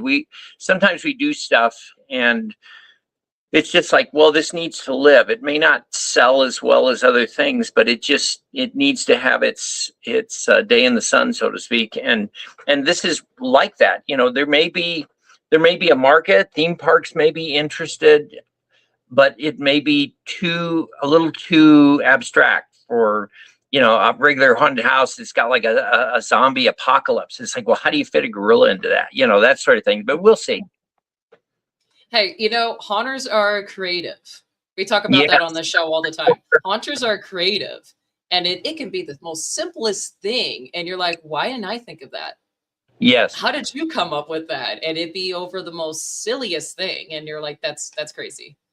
It's the same thing when I make my characters. They're all happy accidents for the most part. And Yes. they turned out great. Yes. Yeah. Huh. Well, I will say that haunters, they've still got that Peter Pan spirit. So when we did the electric chair all those years ago, probably 95, 96, it didn't fit in most haunts, but they wanted it. They liked the vibe, and they knew it would be good for attendance. So they worked it in no matter what they had to do. And it was great. All right, so let's go into some of the products that you guys, now I know you guys are definitely known for mask making. And I got some photos here of some of the masks you guys have made over the years. Yes. Right, Oh, right. mercy. Yeah. By and large now, you know, we sell some collector masks and reissues of man. some of the older masks. And of course, Jardu sculpts the Resurrection line, you know, resculpts of some of those old 80s masks. You know, seeing these pictures makes me tired because you look at that, it's like, that's not a mask, but it's each one of those masks.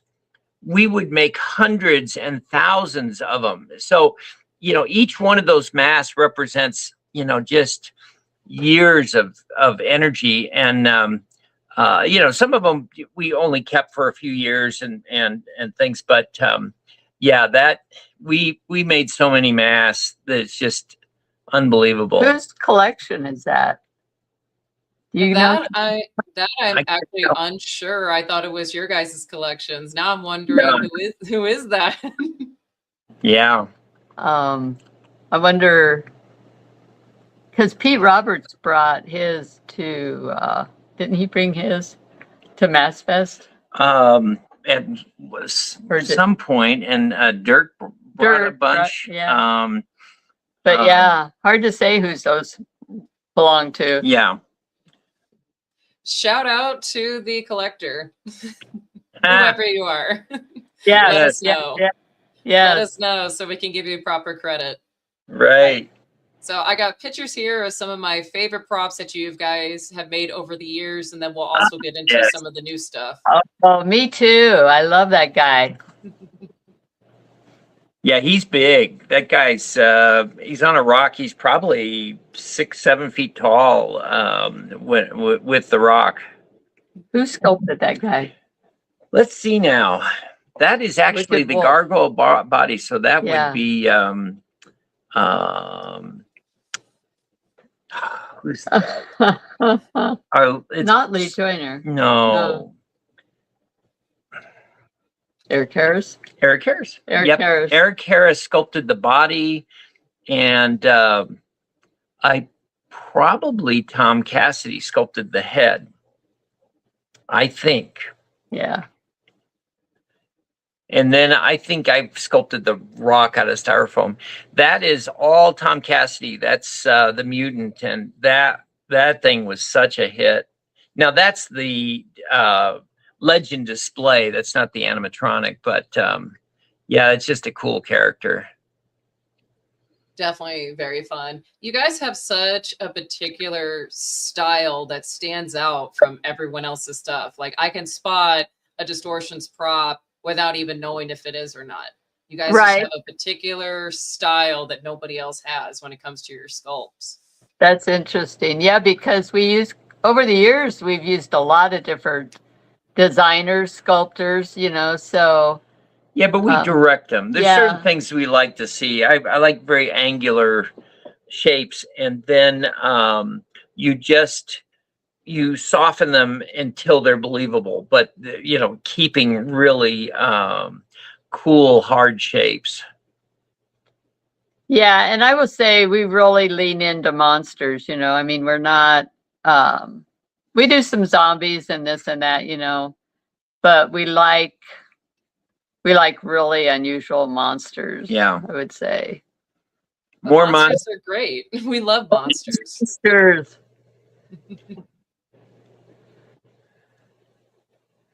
Oh yeah.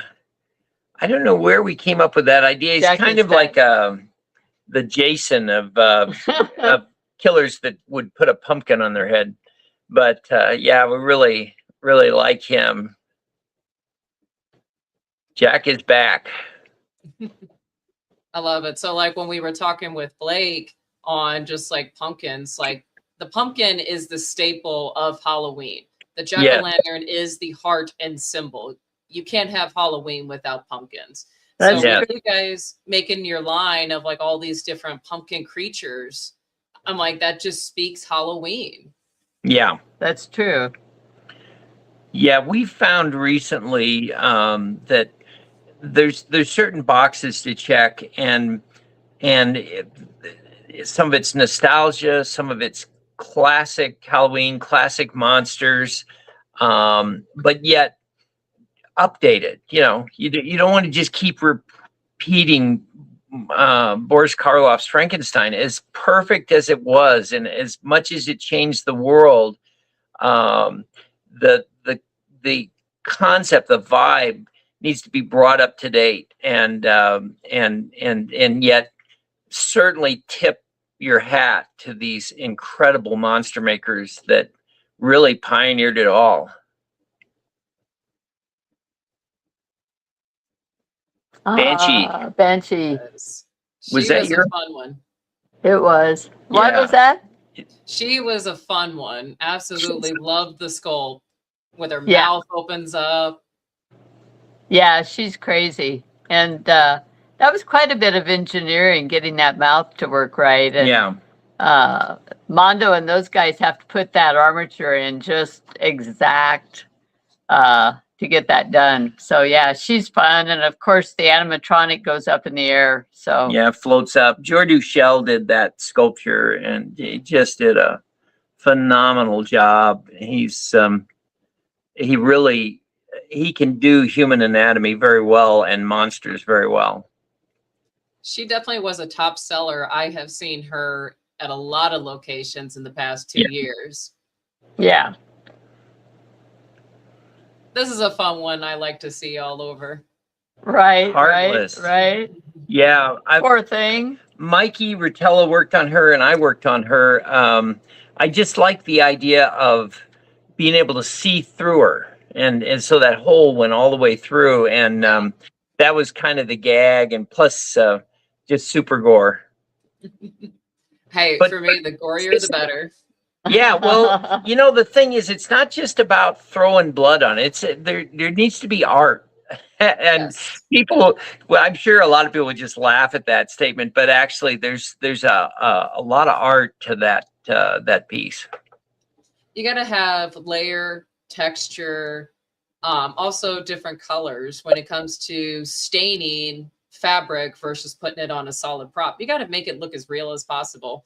Blood doesn't sit on the surface. It stains, it bleeds. Oh, That's true. Yeah. A lot of times we'll use water or ammonia to get the blood to move and soak into cloth and drip more naturally, like it's mixing with other fluids and things. Yes. Oh yeah, the purple people eater. Now that's the UV version.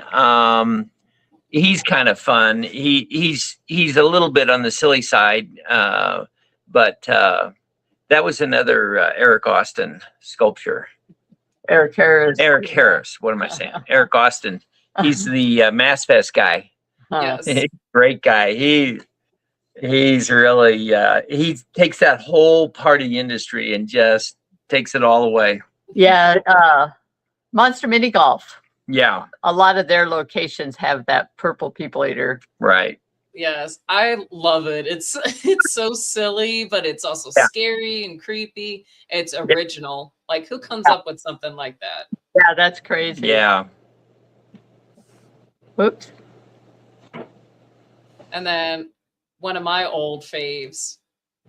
Yes. You know, the Ah. dragon is due for a facelift. We're going to do a new dragon one of these days. It's just a very big project to do a really good dragon. But Tom he's a reptile dragon kind of guy, and so we're gonna do one of these days.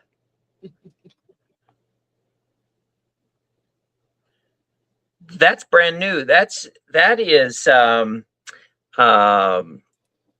what do we call him? The Night beast? Beast. Night Beast. And another Jordu sculpture with a body that Tom Cassidy did. But it's a beautiful sculpt. And it was actually done maybe 2-3 years ago. And it was a fail. It was supposed to be a resurrection Weird Jaguar.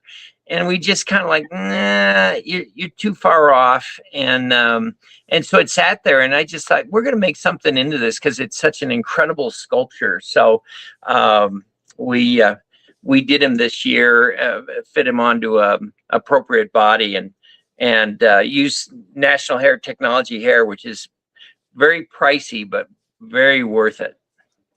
Mm-hmm. Hey, quality over quantity.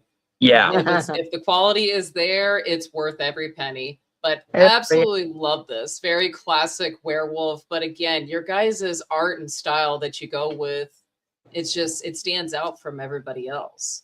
Oh, Well, we sure try hard. You know, there's a lot of great people in the industry. It's getting harder and harder to come up with great stuff. You know, it's just it's a very competitive world now. It is, but you guys are always on top. You guys, everybody goes to you guys. I have nothing but good things to say. Thank you. Well, that's very kind, but Thank you. But trust me, we really sweat bullets trying to come up with the New Year's line, because I just feel like, you know, if you go backwards, it's they're like, yeah, they're losing it, you know. So we're trying to stay relevant. It's always a fun process, though, you know. It is. Yes. Right after Halloween, we start meeting with the crew and this and that, and everybody throws out ideas. So it's super fun process. Yeah. Then I like this guy. Yeah. Yeah. Now, this was a surprise. We wanted to do it. We felt like he needed to live, but he was so cute that I thought it would sully our reputation, and people would be like, what's Distortions doing? This is not good for a haunted house, and so forth. And so what I had planned was we were going to release this guy, and immediately the next up on the docket was Demon, which is very harsh and intimidating. And I figured if people were thinking we were going too friendly, we'd follow up with that. It was totally unnecessary because people loved him. He's one of our top sellers. And again, like you said, people get creative. They figure out if they like the character, they'll figure out how to use it. And this was one of those that people really enjoyed. He's pretty ornery looking, right? Yeah, he's up to no good. He is up to no good. Jordu sculpted that guy. Yes. Put a lot of character Well, into it was originally our son's concept, and Tom Cassidy drew him. But we thought because of the Tom was busy at the time, I forget what he was working on, but we figured because of the human-like features that Jordu would be really good at sculpting him, and he did. And then Tom followed up. Jordu hadn't completely finished it. Like, he'd do one side and Tom would do the other. So Tom had a lot of energy in it too. But yeah, just a beautiful sculpt. I love it. Yeah, he looks like he's up to no good. He's doing some naughty stuff in the background. Yes. It doesn't matter if he's cute or not. Customers are going to look at him and go, oh, well, he's up to something. Yes, he Yes. is. Yes. Yes. Grumpy Gargoyle. Yeah. Otherwise known as Mr. Bubble Mr. Barf. Bubble Barf. Well, we've got a Also. Yep. couple of different versions of it. Mr. Bubble Barf throws up bubbles with Yeah. smoke, Yep. Um, and I guess he's got his little buddy there with him, Bobo. But yeah, I love that character. Again, kind of whimsical. There's not a lot of people in the industry doing that sort of stuff. But we love all monsters. I mean, we love the gory, traditional, bloody zombie stuff, but we love all kinds of monsters. And this was just a zany idea, and we've had him for a long time. Yeah.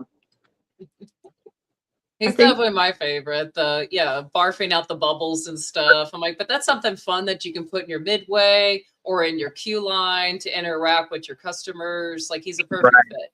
Or he can be the centerpiece of the whole room, depending on what you're doing. But honors get creative, so we need room for whimsical and something that sits out different. Yeah, true. Oh yeah. Crazy Kristen. Oh yeah. Yeah, I've always liked her. She is very popular. I think the combination of just a crazy female, human, but she's messed up. She's very upset. I think I sculpted her, and boy, how She's long? been around a while. Maybe Boy, 10 years. Yeah. Boy, you know what makes her is the voice. We had this amazing voice actor. Yes. And unfortunately, she moved. But yeah, I think Kristen's voice really makes it. Well, the actor's name is Bobby. She went out to Hollywood to try to make it in Hollywood, but she was a haunted house kind of person. But she, like you, Sammy, she could scream. I could direct her like an orchestra. Like I was having her do this ambient like zombie thing, and I could just raise my hand and she'd and I could lower it and she would slow down. It was like an instrument. She was so good. But yeah, that's Bobby. I bet you do good voiceover work, Sammy. I probably would if I actually get into it, which I need to start. Well, yeah, we may test you one of these days. If our microphone would survive. I am all for it. Yay. This is the tough one. I love that. Yeah. Yeah. Again, that's the gargoyle. Yeah. Now, who sculpted that one? That's the electric gargoyle. Yeah, this is electric. Oh, gee, I'm thinking Lee did, perhaps. Lee Joyner may have done that. Yeah. Yes. Yeah, Lee's a great sculptor. That big master gargoyle is older than this one, and that big master gargoyle was Eric Harris, I believe. Eric Harris. Yeah, back in the 90s. These are some of my favorite too, the dragon heads. Well, Tom, like I was saying, he loves reptile stuff and dragons. Yeah. He sculpted his head, and we just fell in love with it and figured it. We could have limited it to a couple of colors, but we just thought, no, it just needs to be every color of the rainbow.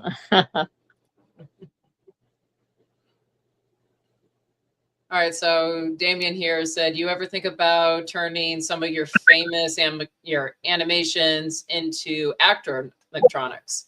We have thought about some high-end costumes, perhaps. Yeah. On some of them.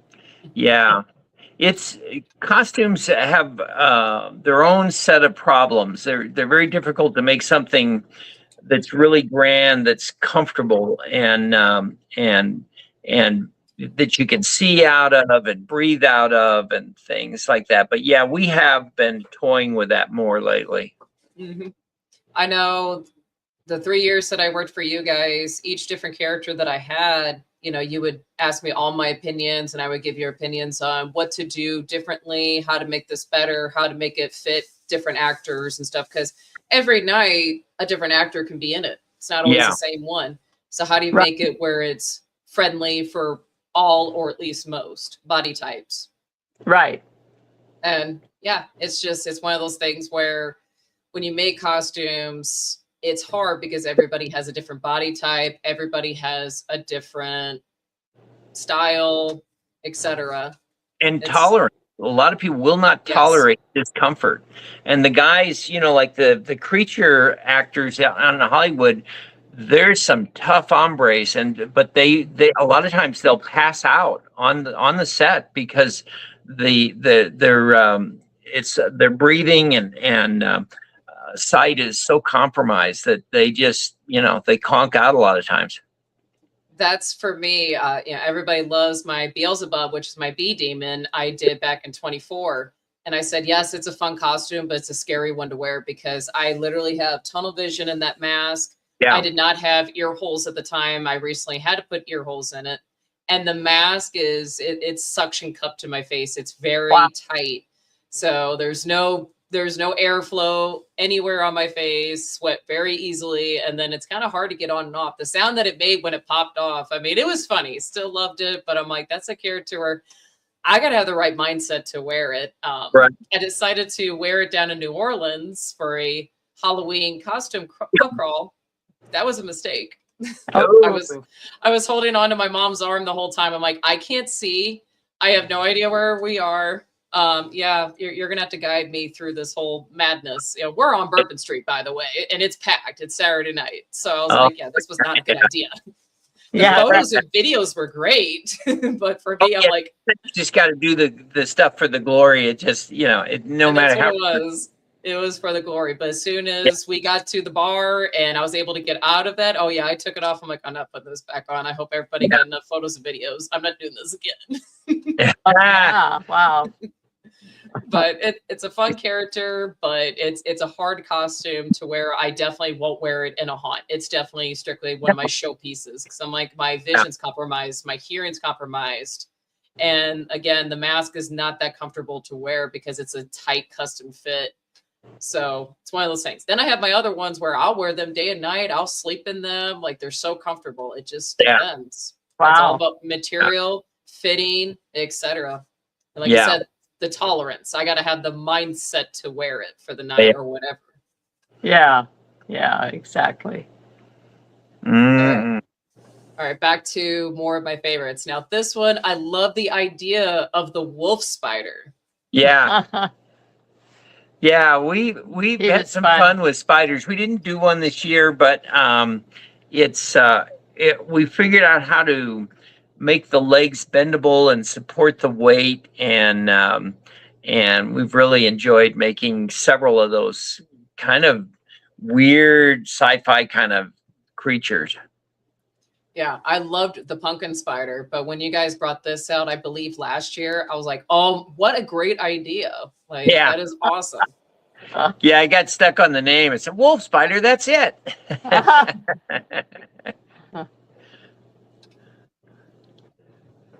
And then this guy, very popular guy. I see him at a lot of attractions. Yeah, he's big. Hey, go big or go home. Yes. Yeah, Jordy sculpted that one. That was T-Rex. Now that was actually done with styrofoam, and we went out.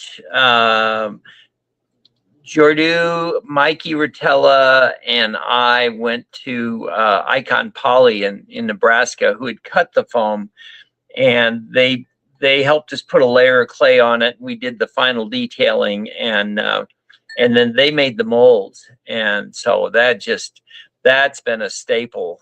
It's actually bigger than real life. It's for just that part of him's 9 foot. Yeah, no, it's huge. I mean, it took up a huge chunk of your booth. You brought it a couple years ago. Yeah. And that's the UV version there. Yeah. Oh yeah, no, I love this guy. This is one of our hardcore Xenovore. Yeah, hardcore monsters. He's just a piece of work. Very difficult to make because of him being 3D and large and moving, but really, really a fun character. Yeah, last year was the first year for him, and so we're bringing him back this year. Yeah, and Tom Cassidy sculpted him, did an incredible job, just beautiful.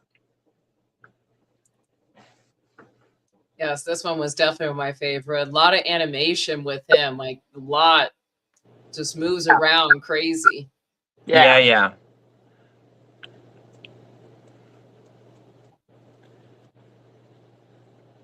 I don't have my glasses. Yeah, we're What do we looking on have? a phone. I Yeah, you're good.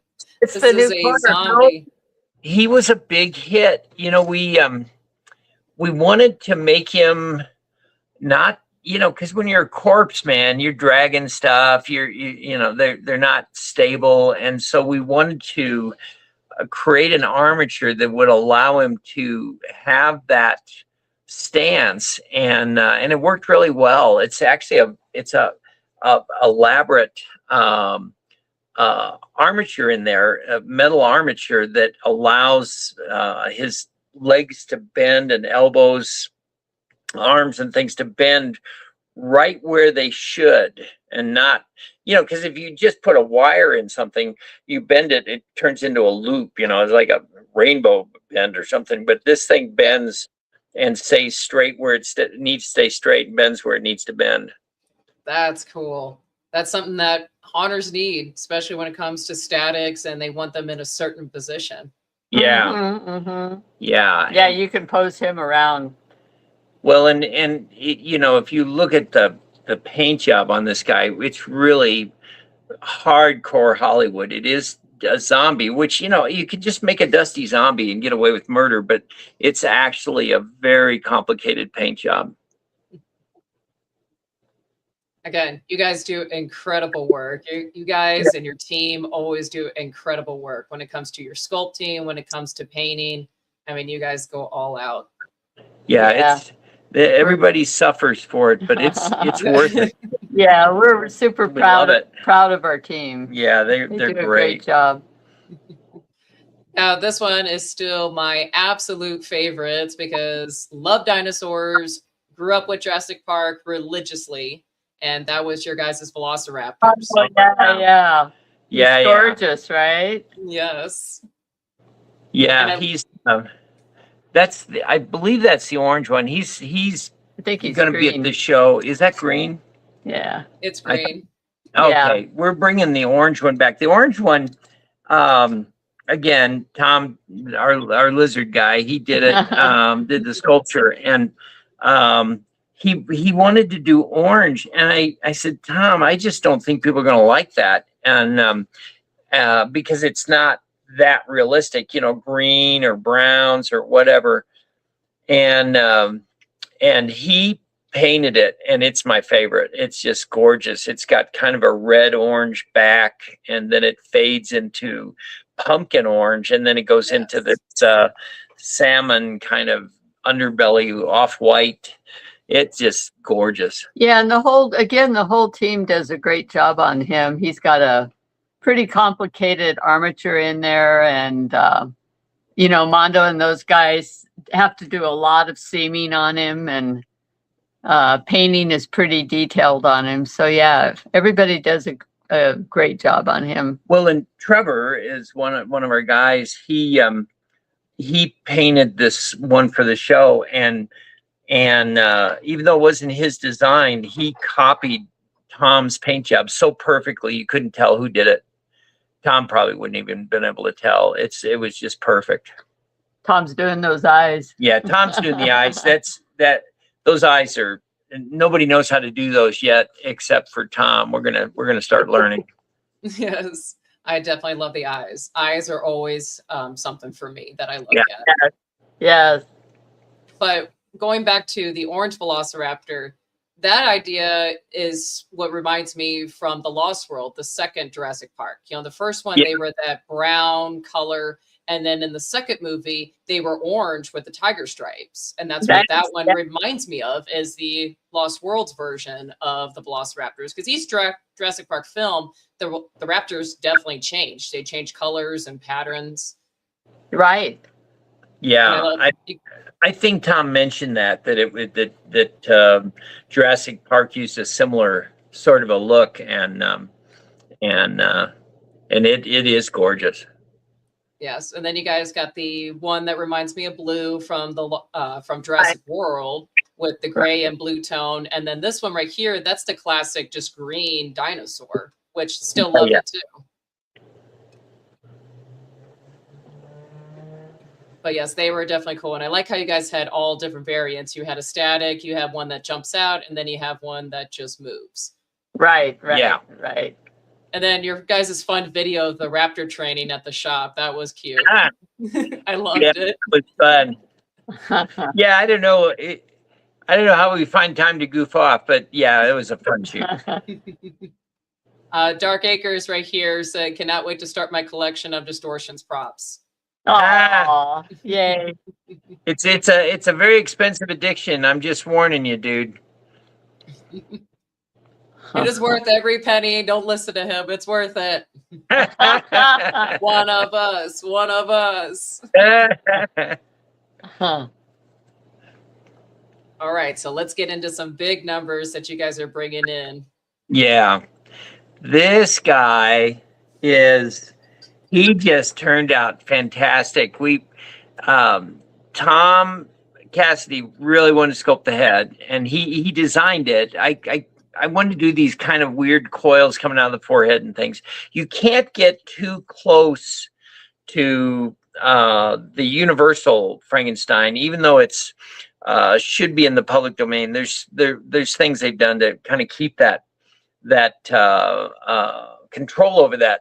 So we went back to Mary Shelley's concepts more and took some liberties with, but the last year we did Electric Zombie, which was a huge hit because it had this incredibly bright like electric wire going off, and we thought, oh, we'll do that with Frankenstein. That's an even better use of the concept. And so we did that, and I made these poles. Marsha said, well, just go to the lumberyard and whip something up that the customers could make easily. And so I did, and I put them together, and somebody commented that they wished that they came with them. So we went ahead, and in the 11th hour this last week, created metal kind of retro, old world, high tech poles with lights and things to hang onto that wire. So we'll be premiering those at Transworld with this character. So excited to see this. Yeah, he's huge. How tall would he be? He's 7 feet. But I'll tell you, he's so big. Mikey Rotella did the body and the hands and the feet. And at first, we looked at the feet, and I loved them, but they were so big, they were like clown shoes. And we said, you're going to have to cut those down. So he did. He cut them down, I don't know, 1.5 inches or something, and sculpted them back together. And then we looked at him. It's like, I like those big feet. So we put it back. ended up shrinking them down. Well, we shrunk them all down a little bit in production, but they're still gigantic. I don't know what they are, probably size 30 or something, but they're, oh my goodness. His hands are giant and his head is giant. Plus he's, very barrel chested. He's a big old guy. But hey, that's Frankenstein. He's supposed to be a monster where he's inhuman. Yes. So of course he's big, he's disproportional. Like that's monsters. Yes. Yeah. And it worked great. But I noticed this, and I wonder if you guys have too. A lot of this might be with Epic Universe bringing the Dark Universe back and stuff, but everybody's getting back into the classic monsters, the classic werewolf, the mummy, Frankenstein. And I've noticed that within the past 3 years, especially at Transworld, everyone's bringing back the classic monsters and their design. And I love that. That's waking up my inner child. Well, mine too. Frankenstein is one of my favorite creatures, and I I don't know we're talking about a thing that was on film almost 100 years ago, and we're still talking about it, and we're still making new versions of it. That to me is unbelievable. That the design was so strong that it's still a part of our culture almost 100 years later. It's crazy, isn't it? Yeah, crazy good. It is. All right, this one here is my favorite because it's different. No one else has thought of this, but your guys' ghost that literally looks like it's floating. Actually, that ghost has been on the board for a couple of years. And Really? we didn't get it done last year, but I was so happy that we got it done this year. Well, it's a simple concept, but it took some figuring out to make it so that it didn't cost $3,000. You know, because we wanted him to be supported by a chain that looked kind of floaty, like he was up pulling against it or something, and we messed with a bunch of ideas, but ultimately we ended up buying a pipe bender so that we could bend 1-inch pipe 2 different directions, and then the chain is velcroed on it to kind of hide the support system. And it's a pretty simple idea, but boy, it just worked great. I know. I definitely, again, your guys' designs stand out, so different from everybody else's. This guy is scary. This is like, oh, I don't want him haunting my house. Yeah. Well, you know, if you think about it,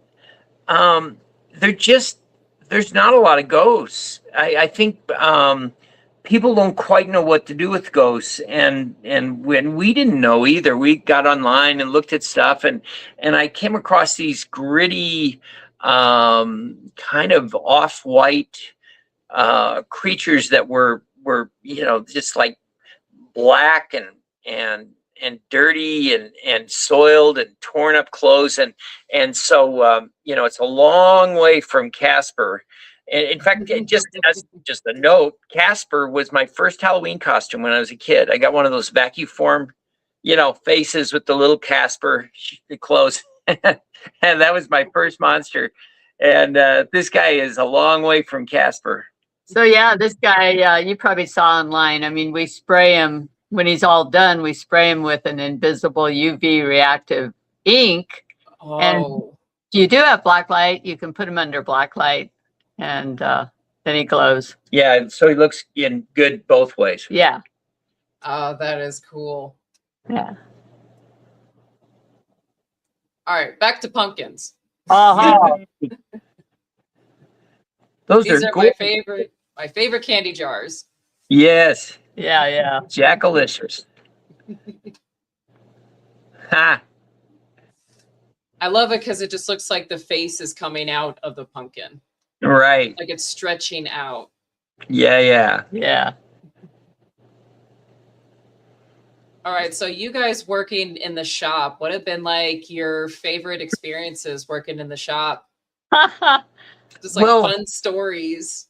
Oh, there's lots of stories. I think overall, it's being able to be like Dr. Frankenstein, to be able to dream stuff up and make it, and in a lot of cases, kind of bring it to life.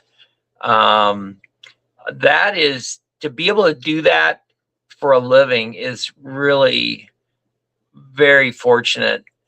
It's just, I don't know, it's just incredible amounts of work to keep, a large crew available to make this stuff. I mean, it's just, we have to make so many thousands of pieces to be in a position to do this crazy stuff. But this is the fun time. I mean, not that we don't have fun.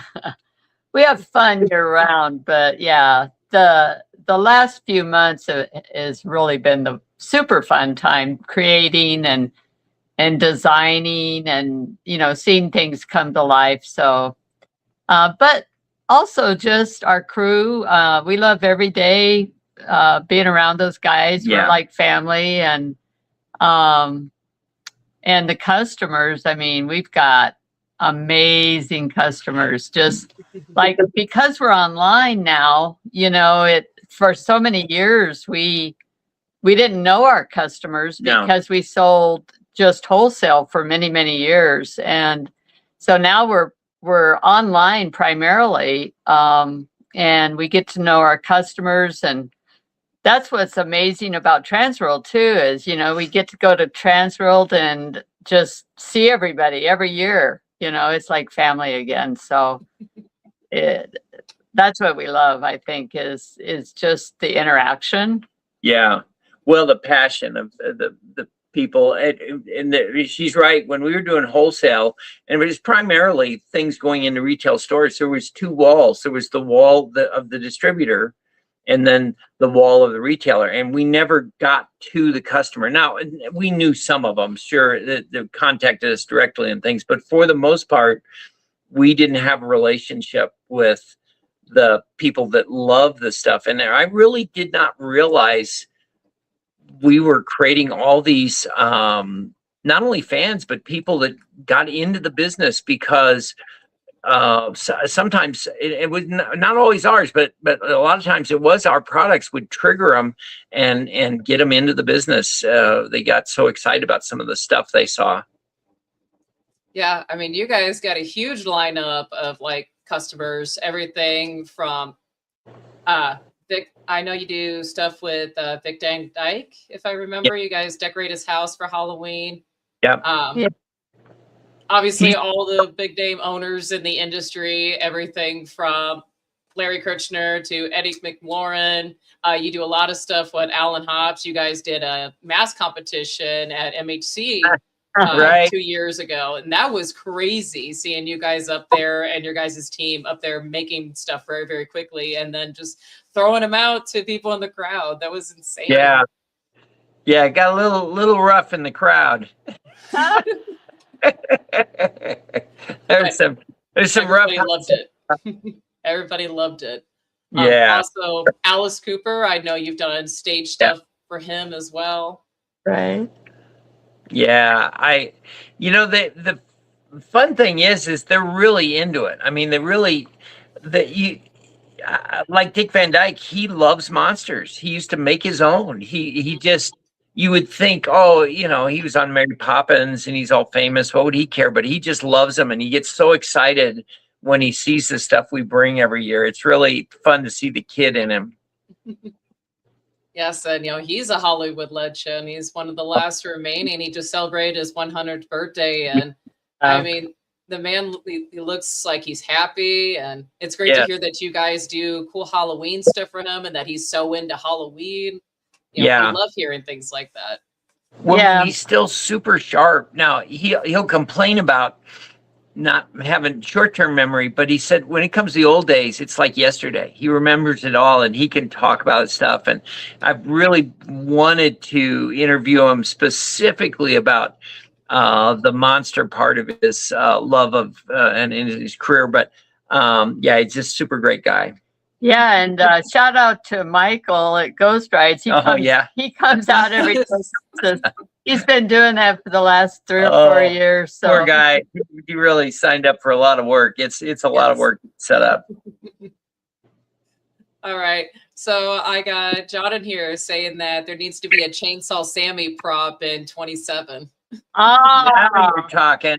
That's a good idea. I'll come up to Colorado, and you guys got to make a mold of me, so I'll sit there and go through the pain and gain of getting molded. That's right. I am all here for it. That's great. All right, so I got Ben here. So the prop that you gave to Phil was amazing. Yeah. Long time Pantera fan. Oh, yes. Wow. Yeah, Phil is a huge hunter. I mean, he has a huge hunt at his home. Yeah. And he's a huge fan. And so we really support or appreciate his support and so forth. But yeah, that was fun. He was out here in Denver headline. Well, he was with Metallica. with Metallica. Yeah. And so yeah, we did a special prop for him, and yeah, Yeah, he's a good guy. he was like as big a fan of us and the Monsters as we were of him, and it was just great. He was just hugging us, and it was a really magic time. And Trevor and Tom were even bigger fans, and they were just on cloud nine because he was just raving about the monster we made him, and it was cool. Cowboy from Hell. Yeah. That's awesome. I mean, you guys have a crazy resume of all the different clients that you guys have worked with over the years, all the things that you guys have done. And then you guys also have Monster Day every year up by you guys. Yes. This Well, is the last year, you guys. Yeah, the logo, it has a stake in the heart. It's I think the taglines have put a stake in it. But yeah, this is the last year. We informed the city, and they were very, very sad, but they were very glad that we were going to do it one more time. So that we love it. It's just so much work that we're just like, okay, it's got to end sometime. So it sounds like I need to make my track up there this year. So let me go ahead and put that on my calendar.